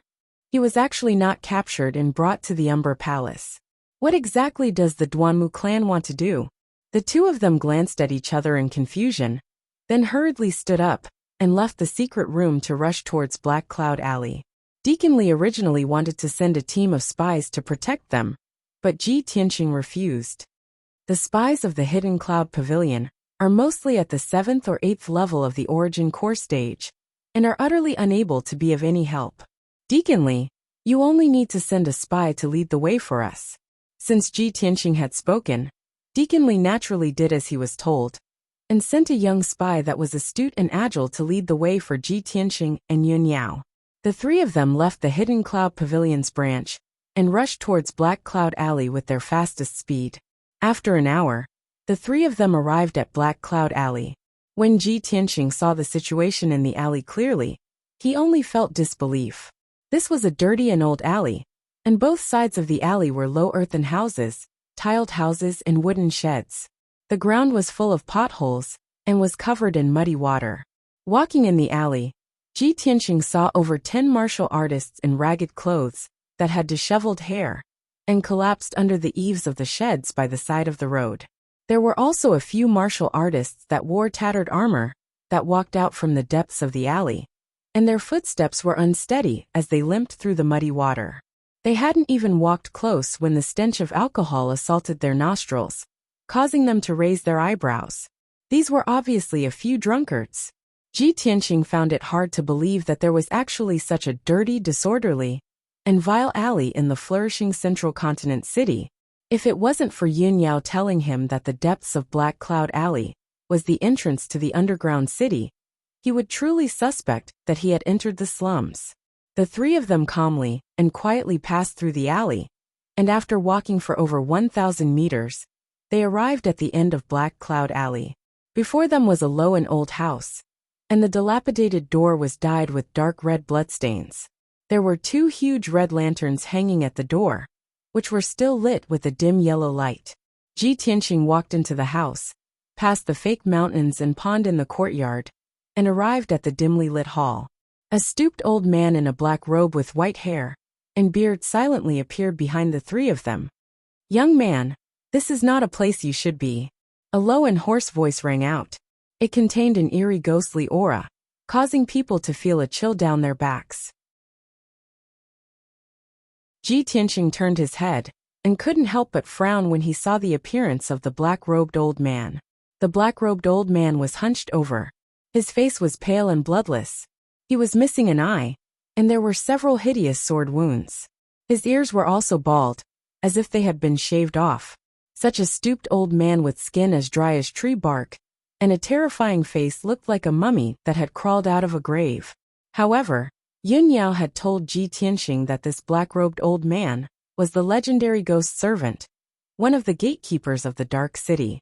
No one knew the ghost servant's cultivation level. He only had an eerie ghostly aura around him, which made him seem unfathomable. However, even a Sky Origin Stage 6 or 7 powerhouse wouldn't dare to act rashly in front of the ghost servant. "Senior, we have something to do in the Dark City. Please make an exception." Ji Tianxing bowed to the ghost servant. After explaining the purpose of their visit, he handed over 3 spiritual stones. The ghost servant glanced at Ji Tianxing with his empty eye and grinned with his sparse teeth. "Hee, little guy, you're quite sensible." He reached out his shriveled hand and took the 3 spiritual stones and put them into his interspatial ring. Then, he led Ji Tianxing and the other 2 out of the hall and walked into a dark secret room. On the floor of the secret room, there was an extremely complicated and mysterious array. When the ghost servant opened the array, an underground passage appeared on the ground. The entrance of the cave was dark and cold. It was obviously leading to the Dark City. Ji Tianxing, Yun Yao and the young secret agent entered the underground passage one by one. They walked along the dark and cold passage and went underground. The passage was winding, and it was unknown how far it went underground. Until 2 hours later, when a bridge appeared in front of the passage, there was some light in the surroundings. Ji Tianxing walked to the dark stone bridge and looked around. He couldn't help but reveal a surprised expression. Under his feet was a black arch bridge that was hundreds of meters long. Under the bridge was a large river that was hundreds of meters wide. In the river, there was turbulent black water flowing endlessly, making a rumbling sound. Above his head was a dome that was thousands of meters high. That was the rock layer under the continent's central city. In the distance, there was an empty and dark sky. A dark red moon was floating in the sky, sprinkling down a dim light red light. The earth in the distance was very desolate. There were collapsed city walls, attics and halls, collapsed houses, and huge statues half hidden in the mud. The various scenes that he saw all showed how glorious this abandoned ancient city used to be. Ji Tianxing stood on the arch bridge and looked for a while. Then he crossed the stone bridge. Under the guidance of the young secret agent, he walked into the depths of the Dark City. Along the way, he saw the dilapidated palaces and pavilions in all directions. There were mysterious martial artists coming in and out. Most people acted alone, wearing a wide robe and a cloak that covered their face, hiding their true face. Even if they didn't wear a cloak, they would wear a mask. Everyone was in a hurry and never talked to strangers. Inside those ruined buildings, there were many places for people to trade and sell their wares. While hurrying, Yun Yao said to Ji Tianxing with spiritual sense sound transmission, "Tianxing, although the Dark City is gloomy and terrible, full of darkness and violence, there are many experts here. It can be said that there are crouching tigers and hidden dragons. You have to be careful here. Although it is full of a large number of evil and vicious things that are strictly prohibited from circulating, there are also many rare treasures. Some rare treasures often appear. The experts of the major forces in Zhongzhou City will also change their appearance and quietly come here to fish for treasures, or to buy rare materials and so on." On the way, Yun Yao introduced the Dark City to Ji Tianxing in detail. Ji Tianxing remembered her words, thinking that it might be useful in the future. Half an hour later, the young secret agent took the 2 of them to the outside of an ancient and dilapidated manor. This manor covered an area of 2,000 meters. It should have been a magnificent, noble, and illustrious mansion. However, the war in ancient times caused half of the mansion to collapse. Many houses and palaces had collapsed, turning into mud and gravel on the ground, revealing pieces of broken fences and walls. The ground paved with black slabs was cracked with numerous gullies, and many piles of gravel were scattered. The whole manor was silent and dark. There was no light at all, like a lifeless dead land.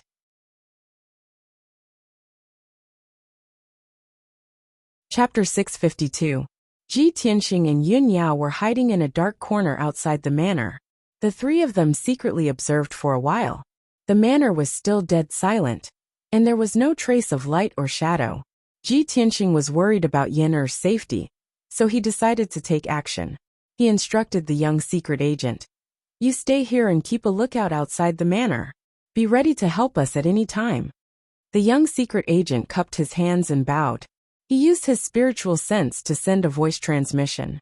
After that, Ji Tianqing and Yun Yao restrained their auras and quietly sneaked into the dilapidated manor.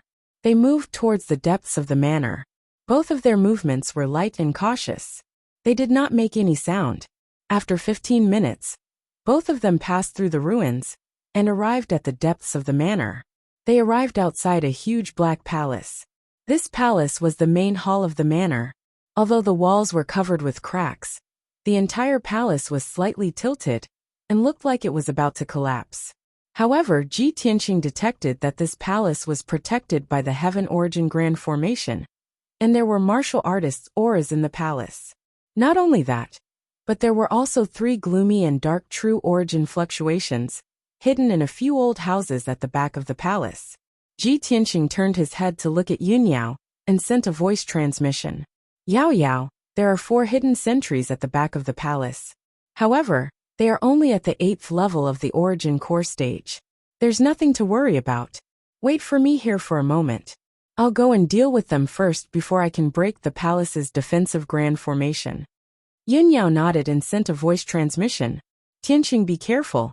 Ji Tianqing nodded silently. His figure flashed and flew out. After 2 breaths of time, he moved to the back of the palace and was near a few houses in the ruins. When he got closer, he used his spiritual sense to scan clearly. There were a total of 5 houses that were relatively well preserved, and 4 of them were occupied. The 4 martial artists were wearing black robes. There were soft armor and heart protection mirrors under their robes. They also carried treasured swords, concealed weapons, and crossbows. They were fully equipped. Moreover, the robes of these 4 people were embroidered with the same pattern. Their auras were similarly gloomy and contained the smell of blood. Even though the 4 of them were meditating in the room, they were still on guard at all times. Seeing this scene, Ji Tianqing frowned slightly as a cold light flashed in his eyes. He thought to himself, "Looks like these 4 fellows are the assassins of the Soul Shepherd Hall, the ones who captured Yen'er." Relying on his strength, killing 4 8th level origin core stage experts was simply easy. However, it was very difficult to do it without alerting the experts and powerhouses in the palace. Ji Tianqing pondered for a moment and immediately had an idea. "Earth Emperor Shield," he muttered in his heart, and quietly used his Earth Elemental True Essence to burrow into the ground.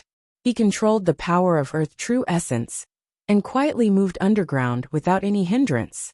He was like a fish swimming in water. In a short span of 10 breaths, he swam 100 meters underground and came to the ground of a house. The Soul Shepherd Hall assassin in the house was still meditating on the bed and didn't notice the approaching danger in the slightest. In the next moment, Ji Tianqing emerged from the wall behind the assassin. He appeared soundlessly like a ghost. At this moment, he was only a step away from the Soul Shepherd Hall assassin. He stretched out his right hand like lightning and grabbed towards the assassin's neck. Crack! Along with the sound of bones shattering, this assassin's neck was instantly broken by Ji Tianqing, and he died on the spot. Until the moment of his death, he still didn't understand what had happened. The assassin's body slowly fell down onto the bed without a sound. Blood was still flowing out from his mouth and nose. And at this moment, Ji Tianqing had already left silently. He moved another 20 steps underground and entered the next room. The black-robed assassin in this room faintly heard a light sound and revealed a puzzled expression. He had just opened his eyes. However, he didn't realize that a person had appeared out of thin air from the dark brown wall behind him.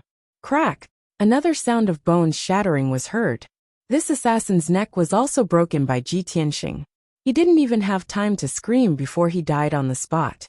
Then, Ji Tianqing sneaked into the 3rd and 4th rooms and assassinated the remaining 2 assassins. Although the 2 assassins were alert, they didn't know what had happened.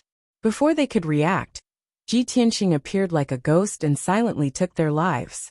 Ji Tianqing easily took care of the 4 assassins from the Hall of Soul Husbandry without making too much noise. He quietly left the house and returned to Yun Yao's side. Yun Yao quickly asked via voice transmission. Tianxing, have you taken care of them? Ji Tianxing nodded and replied via voice transmission. Yes, all 4 Soul Shepherd Hall assassins have been killed. Then, he took Yun Yao and sneaked into the ruins on the side of the palace. He observed the defensive formation silently and thought of a way to break it. After observing for a while, he frowned doubtfully and thought to himself, the defensive formation of this palace isn't a remnant formation from the ancient times. It was set up in recent years. Strange, this is just an ordinary low-grade heaven origin formation. Could it be that the experts in this palace have very ordinary attainments in formations? Ji Tianxing was puzzled and raised his vigilance. He explained the situation to Yun Yao. Then, he performed a secret formation technique and started to break the formation. The low-grade heaven origin formation was very easy for a formation grandmaster like him. It wasn't even worth mentioning. In just a few minutes, he broke a hole in the defensive formation. Swoosh, swoosh. Ji Tianxing and Yun Yao went through the hole in the formation and entered the defensive formation.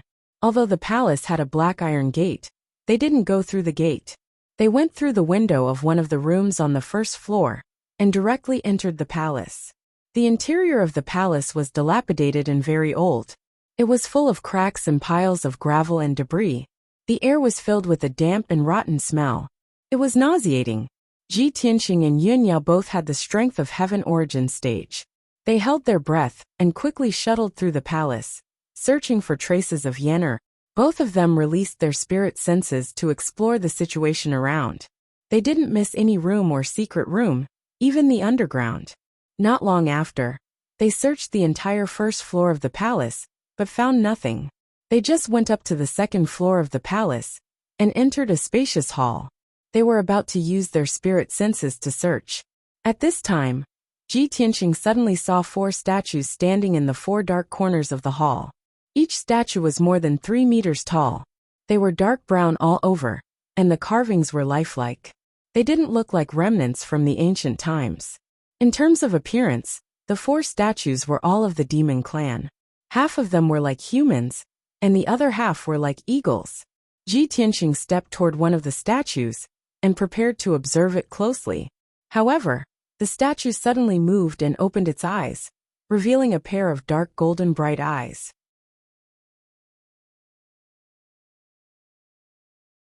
Chapter 653.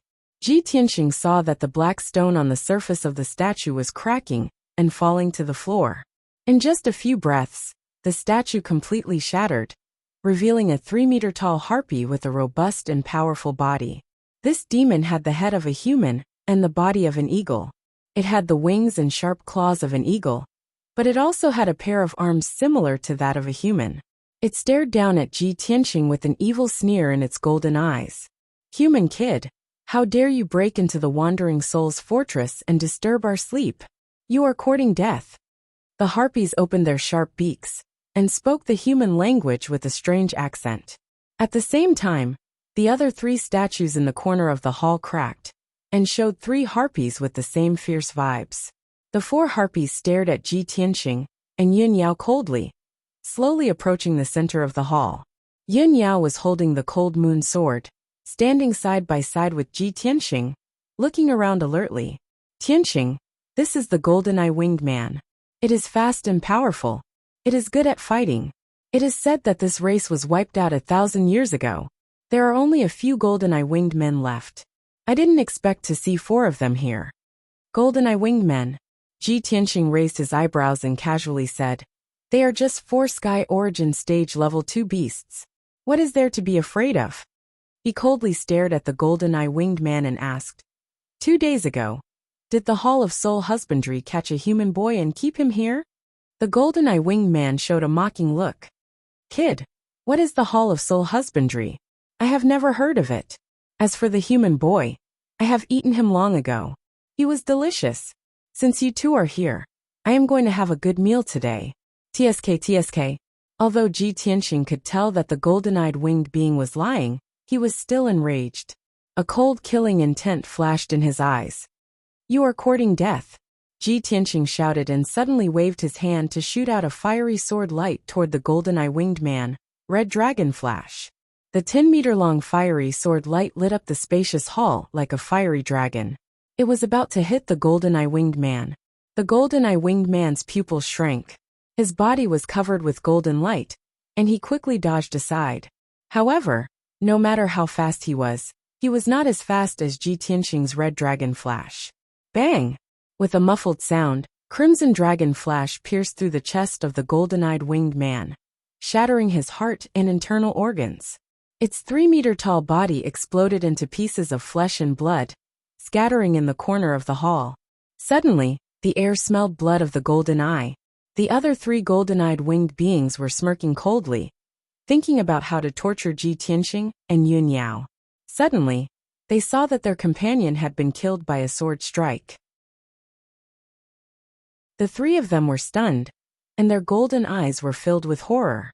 Seizing the opportunity, Ji Tianqing used the Golden Emperor Slash and charged toward the other golden-eyed winged man with unparalleled ferocity.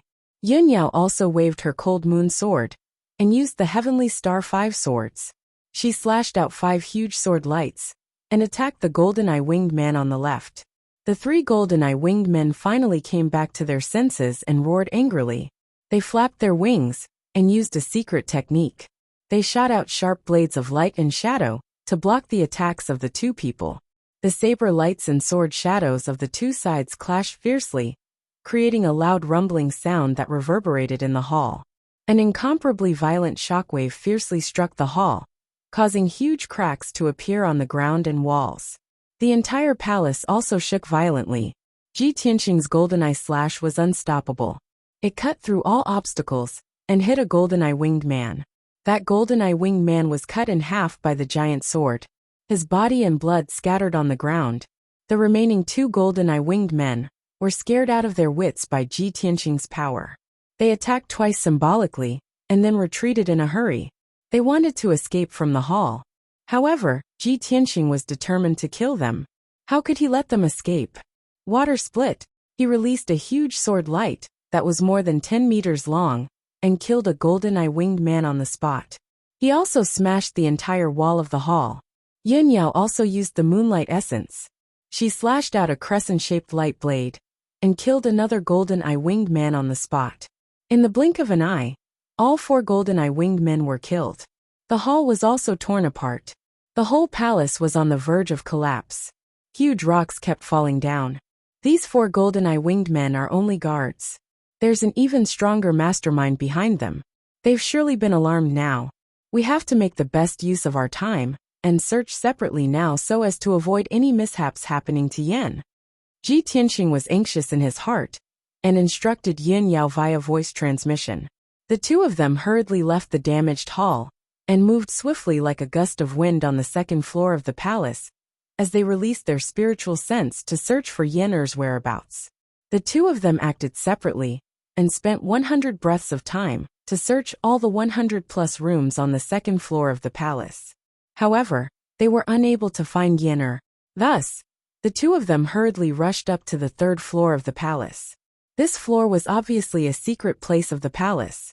There were only a mere 10+ rooms and 2 secret rooms. Every room and secret room was extremely spacious. Moreover, a defensive grand formation was set up, and there were even a few human martial artists acting as guards. However, those human martial artists only had a strength at the 8th or 9th level of the origin core stage. Ji Tianqing and Yun Yao used some tricks, and only used 3 to 5 moves to instantly kill the guards. After they killed all the guards, the 2 of them hurriedly started searching. The defensive grand formations of the various rooms and secret rooms were capable of obstructing the detection of spiritual sense, causing their searching speed to become extremely slow. Right when the 2 of them were patiently breaking open the formation, Ji Tianqing suddenly sensed that a gloomy and obscure formidable aura was silently fleeing the palace and flying towards the outside. Want to flee? His brows raised as he emitted a cold shout, and then his figure flashed out of the palace and chased out. Swoosh! He transformed into a golden flowing light that smashed open an enormous hole in the palace wall before flying into the dim and lightless night sky.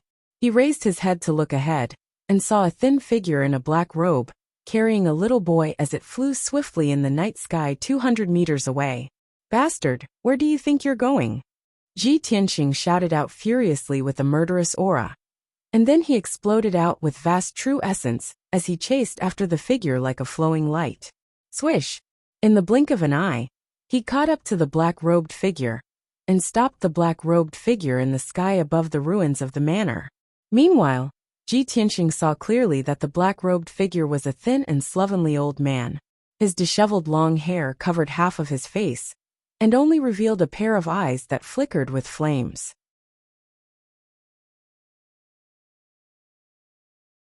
Chapter 654. Yin'er was in a coma. His breath was very weak, and his handsome face was as pale as paper. His white robe was stained with dark red blood, and there were several obvious wounds on his body, so deep that his bones could be seen. Apparently, Yin'er had fought fiercely with the assassins of the Hall of Soul before he was captured. At this moment, Yun Yao had also arrived. She stood 100 meters behind the black-robed old man, and surrounded him with Ji Tianqing. She also saw Yin'er, who was seriously injured and unconscious. Her face turned cold as ice. In their minds, Yin'er's life had been rough, and he had endured a lot of hardships, which made them feel sorry for him. At this moment, when they saw Yin'er was seriously injured, they were furious, and a strong murderous intent burst out from their bodies. Ji Tianqing stared at the black-robed old man coldly and asked in a deep voice, "Who are you? Why do you want to capture Yin'er?" The black-robed old man stared at Ji Tianqing and said in a deep and hoarse voice, "Kid, this is between me and him. It has nothing to do with you. If you don't want to die, get out of my way."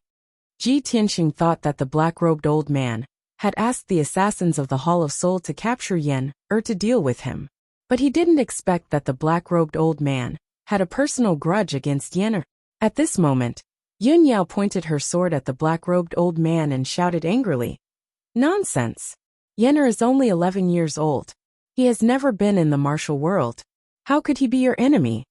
Yin'er was only 11 years old, while the black-robed old man was old. It was impossible for them to have a grudge against each other. The black-robed old man didn't explain much. His eyes flashed with spiritual fire, and he asked in a deep and cold voice, "It seems that you two are determined to be my enemy. If so, I will fulfill your wish and send you both to heaven." Ji Tianqing's murderous intent burst out from his body. He sneered contemptuously, "You are just an old cripple in the 5th level of Sky Origin stage. How dare you be so arrogant? Hand over my junior, or I will make sure you die without a burial place." As he spoke, the true essence in his body accelerated, quickly accumulating strength, and his aura became extremely overbearing and tyrannical. The black-robed old man sneered, grabbed Yin'er and threw him into the distant night sky. The unconscious Yin'er cut through the night sky and fell toward the ruins 1,000 meters away. Shwa! Seeing this, Yun Yao rushed over without hesitation, wanting to catch Yin'er before he fell to the ground. At this moment, a gloomy killing intent flashed through the black-robed old man's eyes. He suddenly drew a black curved blade and slashed 3 black blade lights at Yun Yao. Die! The pitch-black scimitar gave off an ancient aura. It was obviously not an ordinary item.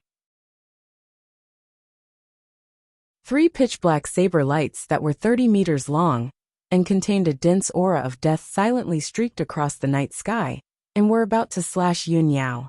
Yun Yao sensed that something was wrong, but it was too late to dodge. The 3 pitch-black saber lights shrouded her figure and were about to kill her. At this critical moment, Ji Tianqing, who had been ready for a long time, rushed to Yun Yao's side in a flash. He stood in front of Yun Yao and used the golden rock wings fusion technique, using his golden wings to block the saber light descending from the sky. Bang! Bang! Bang!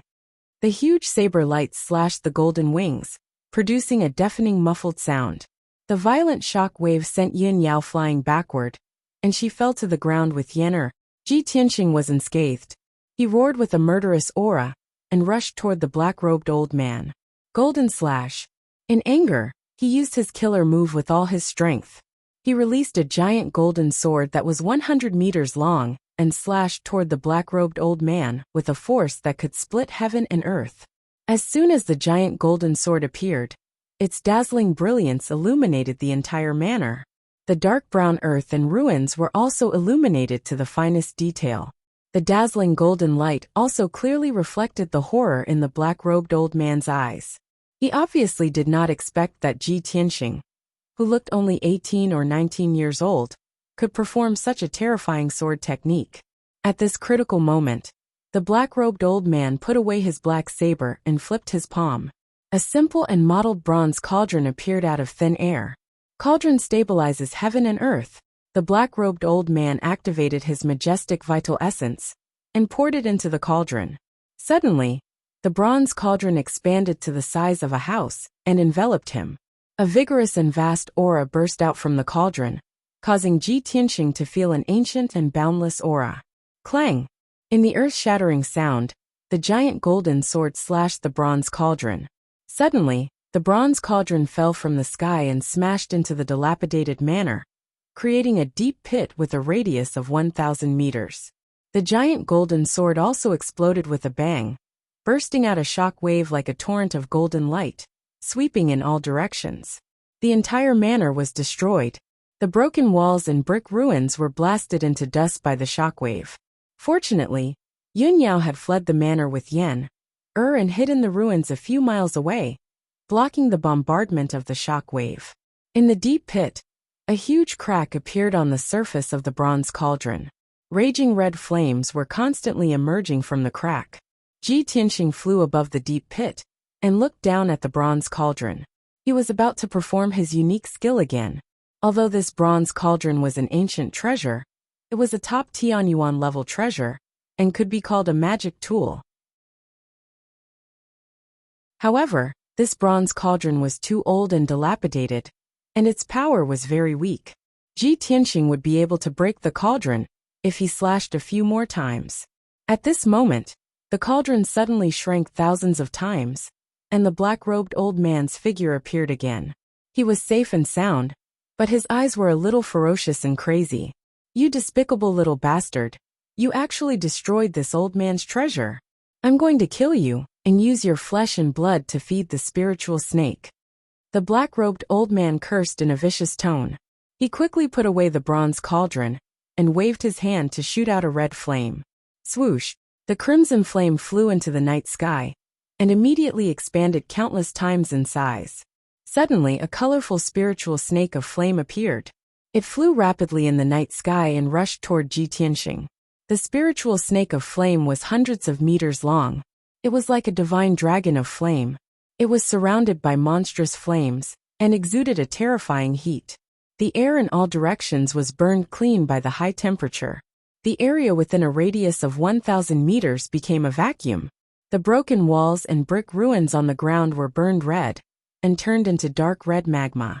As the spiritual snake of flame flew, the dark red magma on the ground also flew into the sky. It condensed into pillars of magma and blasted toward Ji Tianxing. Ji Tianxing sensed the terrifying power of the spiritual snake of flame. He frowned and his eyes became serious. Is this a treasure or a demonic beast? There are 9 different colors of flames? This huge dragon-like spiritual snake of flame was neither a magic weapon nor a demonic beast. It was a flame with intelligence.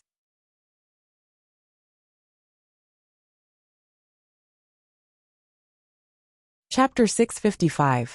The 9-flame spiritual snake pierced through the night sky at lightning speed and pounced on Ji Tianxing. Ji Tianxing made a prompt decision to use his ultimate skill.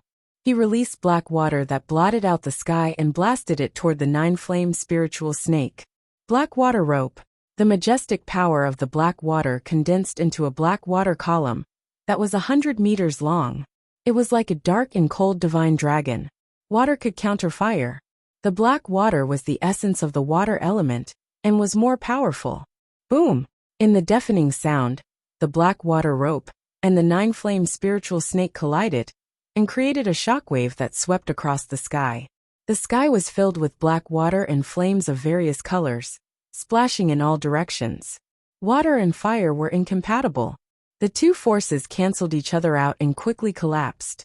In just 2 breaths, the black water rope collapsed and disappeared completely. The huge 9-flame spiritual snake had also shrunk a few times. It was only a dozen meters long. Even the 9 colored flames that were flickering all over its body had dimmed significantly. However, before Ji Tianqing could heave a sigh of relief, more than 10 dark red magma columns blasted toward him with violent power. Swoosh, swoosh, swoosh. Each pillar of magma was as large as a dragon, containing the power to destroy heaven and earth. Ji Tianqing was surrounded by lava pillars from all directions. There was nowhere for him to hide, and there was no way for him to escape. At this critical moment, he folded his golden wings without hesitation. Golden rock wings fusion. A pair of large golden wings wrapped around him, protecting his body tightly. Boom, boom, boom. A total of 16 magma columns blasted the golden wings and instantly drowned Ji Tianqing's figure.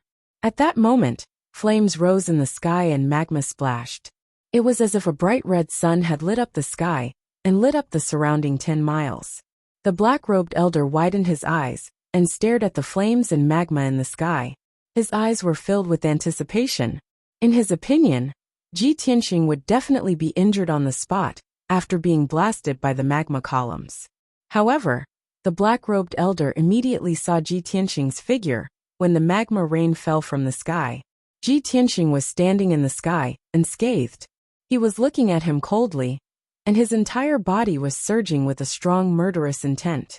Metal slash. Ji Tianqing roared angrily and released 100-meter-long golden sword light that slashed toward the black-robed old man. The giant golden sword tore through the night sky at lightning speed, containing an extremely domineering and fierce aura. The black-robed old man had seen the power of this sword technique. Even the bronze pill cauldron had a huge crack. When he saw the giant golden sword coming at him, his expression immediately changed, revealing a look of intense fear. At the critical moment, he formed a mysterious seal with both of his hands. He activated his majestic power and shot out a crimson flame into the 9-flame spiritual snake. Instantly, the 9-flame spiritual snake's body expanded once again, returning to 100 meters long. Spiritual snake protection. As the black-robed old man shouted in a low voice, the giant 9-flame spiritual snake wrapped around him and flew rapidly. The 9-flame spiritual snake's huge body wrapped around him a few times, protecting him very well. The next moment, the giant golden sword slashed the 9-flame spiritual snake's body violently, creating a loud and dull sound. Boom! The giant golden sword collapsed on the spot, bursting into golden light fragments that blotted out the sky and covered the earth. The 9-flame spiritual snake and the black-robed old man were both sent flying backward. They drew an arc in the night sky and fell toward the ruins below. Moreover, the 9-flame spiritual snake was severely injured. Its body shrunk again, and it let out a sorrowful cry.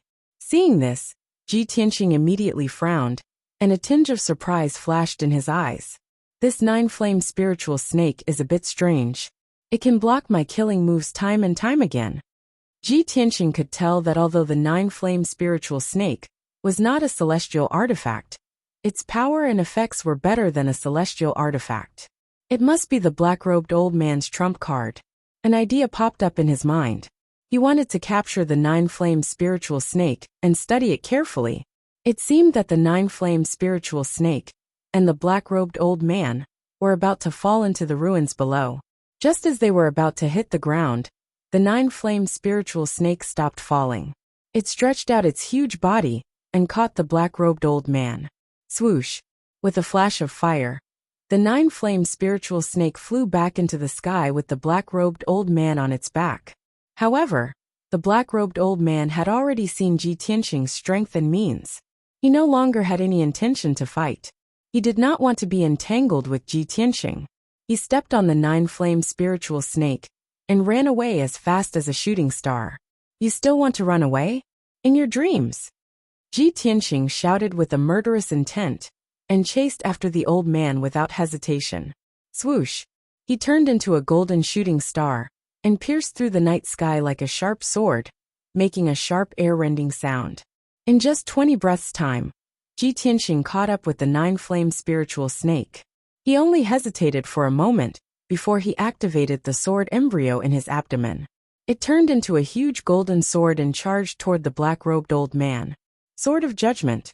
The huge golden sword was 30 meters long and had a pair of wings formed by golden light. It contained an unstoppable aura that could pierce through everything. When the black-robed old man saw the Sword of Judgment coming toward him, his face changed drastically. His eyes were filled with horror. He could clearly feel that the power of the Sword of Judgment was more than twice the power of the golden slash. If he used the nine-flame spiritual snake to block it, the spiritual snake would most likely be smashed into pieces. At this critical moment, the black-robed old man took out the green bronze crucible without hesitation. "Go, Universal Crucible!" he shouted and injected his true core power into the green bronze crucible. The green bronze crucible expanded by 1,000 times. Then, he controlled the green bronze crucible and smashed it toward Ji Tianxing. In the next moment, the Sword of Judgment and the green bronze crucible collided in the sky, and there was a deafening explosion. Dang! How powerful was the Sword of Judgment? The green bronze crucible, which was the size of a house, was smashed into pieces by the Sword of Judgment. It exploded into 48,000 pieces and scattered in all directions. The green bronze crucible, which was a top heaven's origin artifact, was smashed into pieces by Ji Tianxing's sword.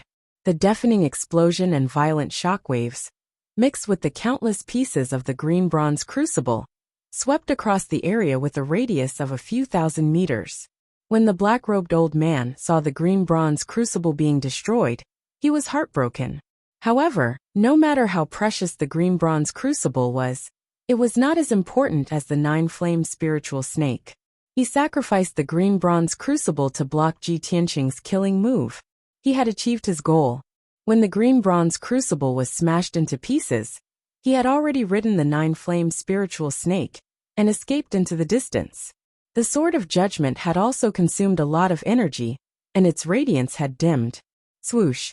The giant sword lost its dazzling radiance and suddenly shrunk countless times. It flew back to Ji Tianxing and went back into his stomach. Ji Tianxing looked at the sky in front of him. When he saw the black-robed old man flying away on the nine-flame spiritual snake, he went all out to pursue him.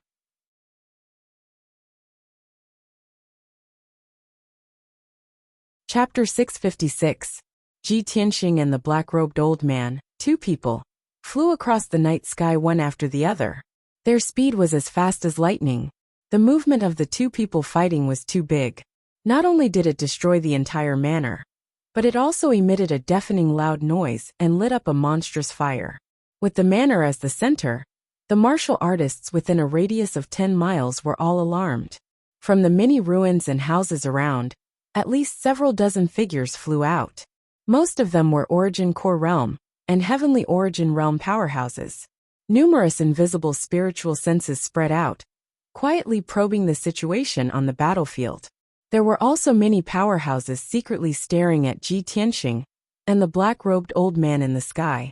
In the underground dark city, order was chaotic, full of blood and slaughter.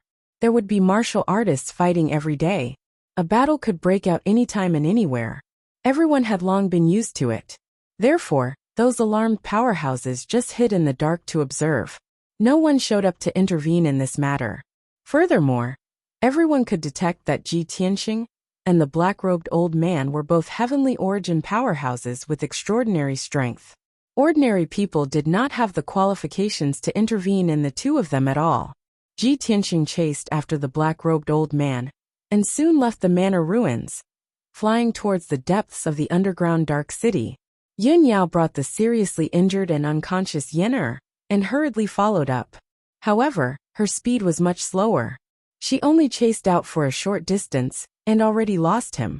In desperation, she could only stop chasing and brought Yen'er to the exit of the underground dark city. Preparing to leave the dark city, Ji Tianxing chased after the black-robed old man and entered the depths of the dark city not long after. The surrounding houses and buildings became denser and denser. Most of the buildings were well preserved. There were also many rebuilt houses and palaces. Under the dim curtain of night, many houses and buildings were lit up with lights. There were also many chaotic martial artist auras, as well as noisy noises. At this time, the black-robed old man descended from the sky and drilled into an old house and street. Ji Tianxing chased after without thinking, using spiritual senses to search for traces of the black-robed old man. However, the black-robed old man was very familiar with the environment and terrain of the underground dark city. He entered the old streets and alleys, scurrying around like a rat in a tunnel. His whereabouts also became erratic, making it hard for people to catch him. Ji Tianxing tried his best to follow closely, but after passing through 3 streets, he could no longer find any trace of the black-robed old man. He released his invisible spiritual sense to cover an area with a radius of 500 meters. He carefully searched for the black-robed old man's aura, not even letting go of the corners and the underground. However, after searching half the street, he couldn't find any clues and completely lost them. This result made his face gloomy, and he murmured angrily, "Damn old thing, relying on his familiarity with the underground city, he actually got rid of me." No way. After all, he entered the underground dark city for the first time, and his eyes were completely black. The black-robed old man had obviously lived in the dark city for many years and knew every street and corner like the back of his hand. Ji Tianxing stood outside a palace at the end of the street. His brows were tightly furrowed as killing intent flashed in his eyes. "The next time I meet him, I absolutely won't let him escape," he muttered with a heart full of resentment, and was about to turn around and leave. But right at this moment, 4 figures abruptly rushed out from the black palace behind him, arriving at his side swiftly like lightning. Swish, swish, swish, swish. 4 human martial artists wearing black armor drew their swords and sabers one after another, surrounding him. Ji Tianxing frowned, and his gaze coldly glanced at the 4 martial artists.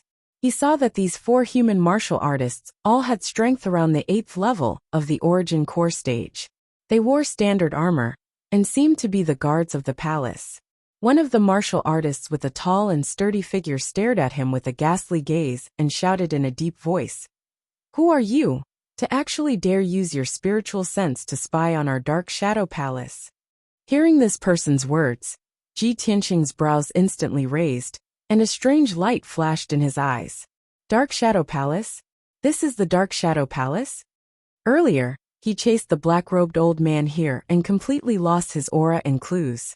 He had indeed used his spiritual sense to investigate the situation within the palace, searching for the black-robed old man's whereabouts. However, he was unable to find traces of the black-robed old man, and only detected that there were over 100 martial artists living within the palace. Those martial artists were mostly Origin Core stage experts, and there were even a few Sky Origin stage experts holding down the fort.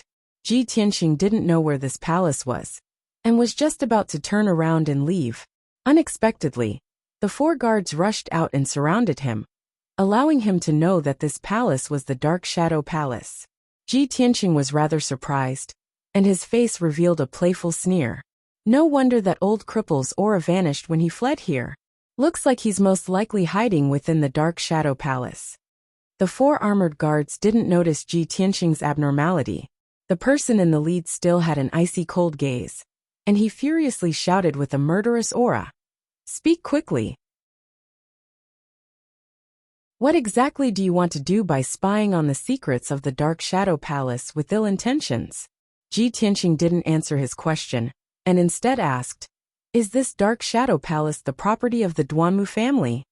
The 4 guards' faces changed, and a cold light flashed across the leader's eyes, and he shouted in a deep voice, "You thief! You really have ulterior motives. Take him down." Following the leader's cold shout, the 4 of them waved their swords, and a dazzling sword light slashed towards Ji Tianxing. "Humph! Seeking your own death." Ji Tianxing coldly laughed, and a cold murderous intent flashed across his eyes. He turned a blind eye to the sword light slashing towards him from all directions, and as fast as a flash of light, he waved his hands and shot out 4 golden sword lights. Swoosh swoosh swoosh swoosh. The sharp sword light flashed wildly, and in an instant, it slashed across the necks of the 4 guards, causing blood to splatter everywhere. The bodies of the 4 guards instantly froze, and they stopped waving their swords. Their hands clutched their throats, and their eyes widened in horror. Their attacks were easily dodged by Ji Tianxing. Their attacks landed on the ancient black stone ground and produced muffled sounds of bang bang bang bang bang. A moment later, the 4 of them were dead, and they fell to the ground with a plop plop, and no longer made a sound. At this time, Ji Tianxing had already walked to the entrance of the Dark Shadow Palace, and he lifted his foot to kick the heavy stone door that was 10 meters tall. Bam! In the deafening sound, the black stone door that weighed tens of thousands of kilograms was kicked down by his foot, and it fell to the ground in pieces, causing the entire palace to shake non-stop. The martial artists in the Dark Shadow Palace were immediately alerted, and a large group of guards in black armor rushed over as fast as the wind. "Who is it? How dare you trespass into the Dark Shadow Palace? You're courting death. How dare you cause trouble in the Dark Shadow Palace? You must be tired of living. Cut the crap, kill him. Attack together." The first dozen guards to reach the entrance roared with murderous intent, and immediately waved their swords and sabers at Ji Tianxing, launching a siege.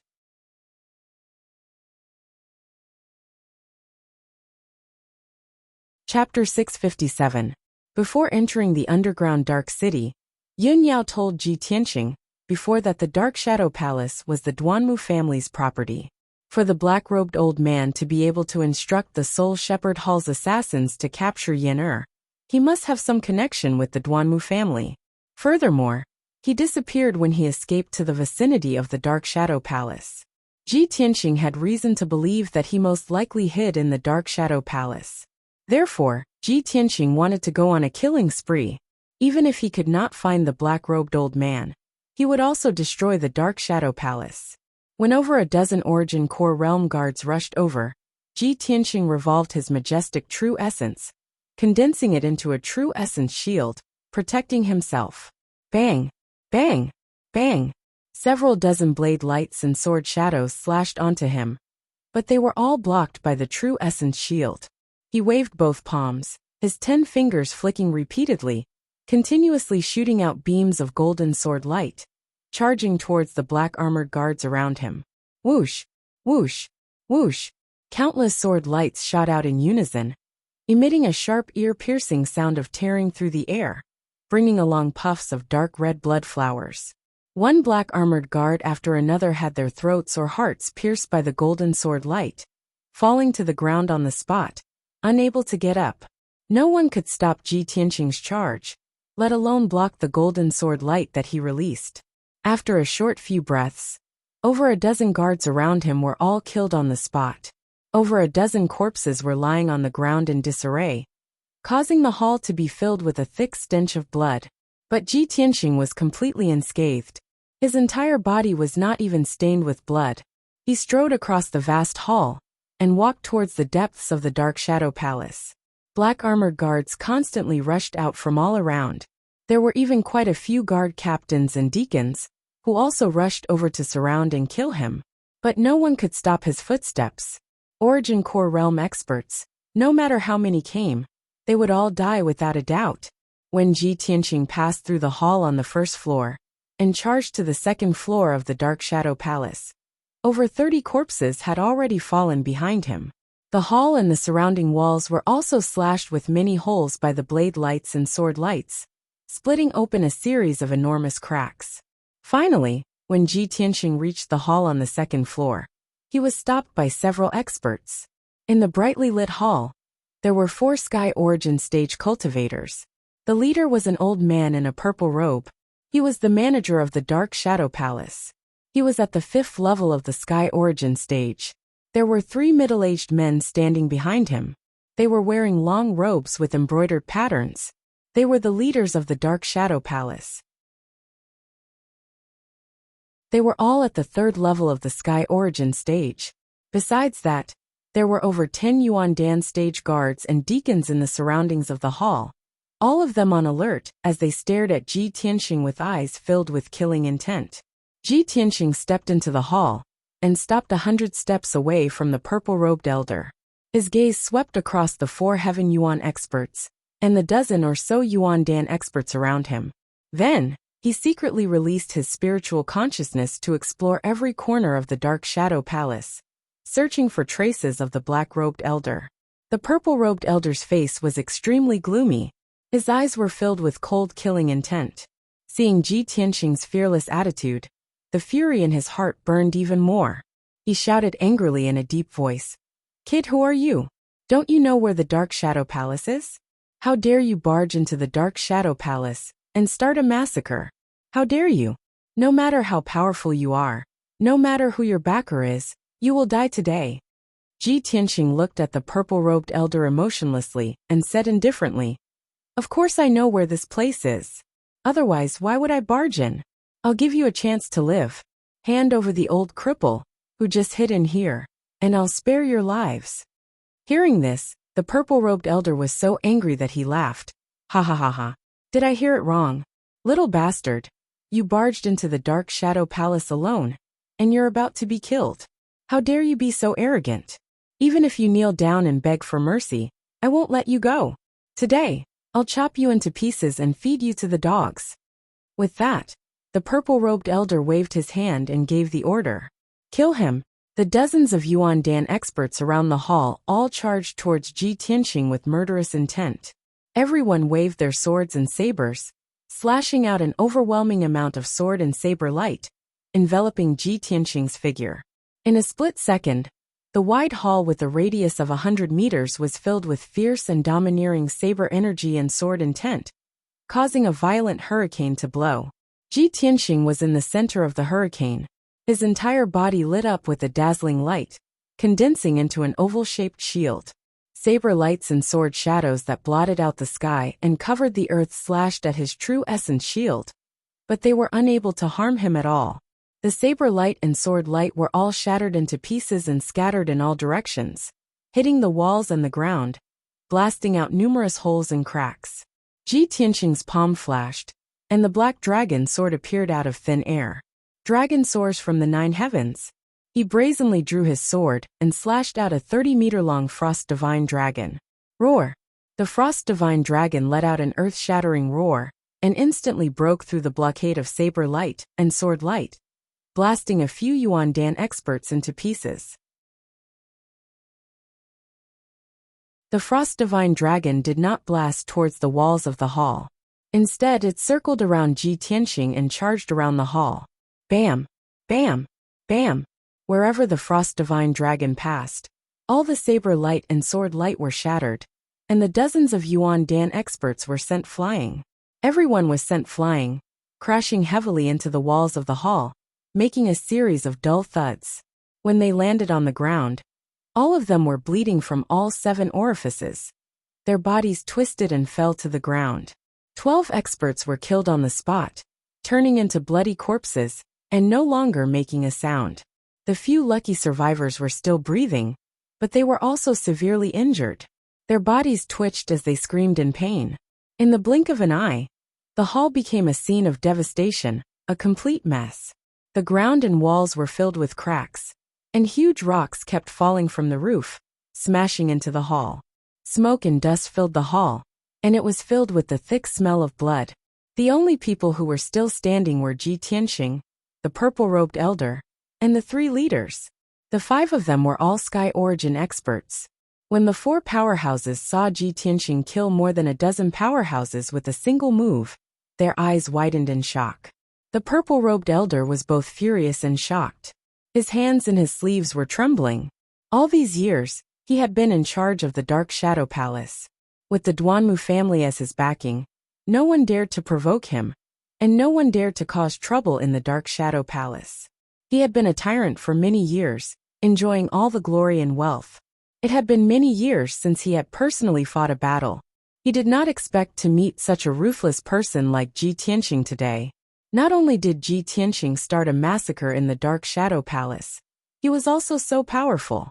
The purple-robed elder took a deep breath and calmed down, temporarily suppressing his anger. He frowned and said in a low voice, "Kid, who are you? How dare you go against the Duanmu family?" You're tuning in to the Li Mei's Wuxia Whispers YouTube channel. We're so grateful for your support, and don't forget to subscribe to join us on this incredible journey through captivating stories. Your generosity through donations truly makes a world of difference, as it's the primary source of revenue that allows me to expand and enhance this channel for you. Thank you from the bottom of my heart for being a part of this adventure.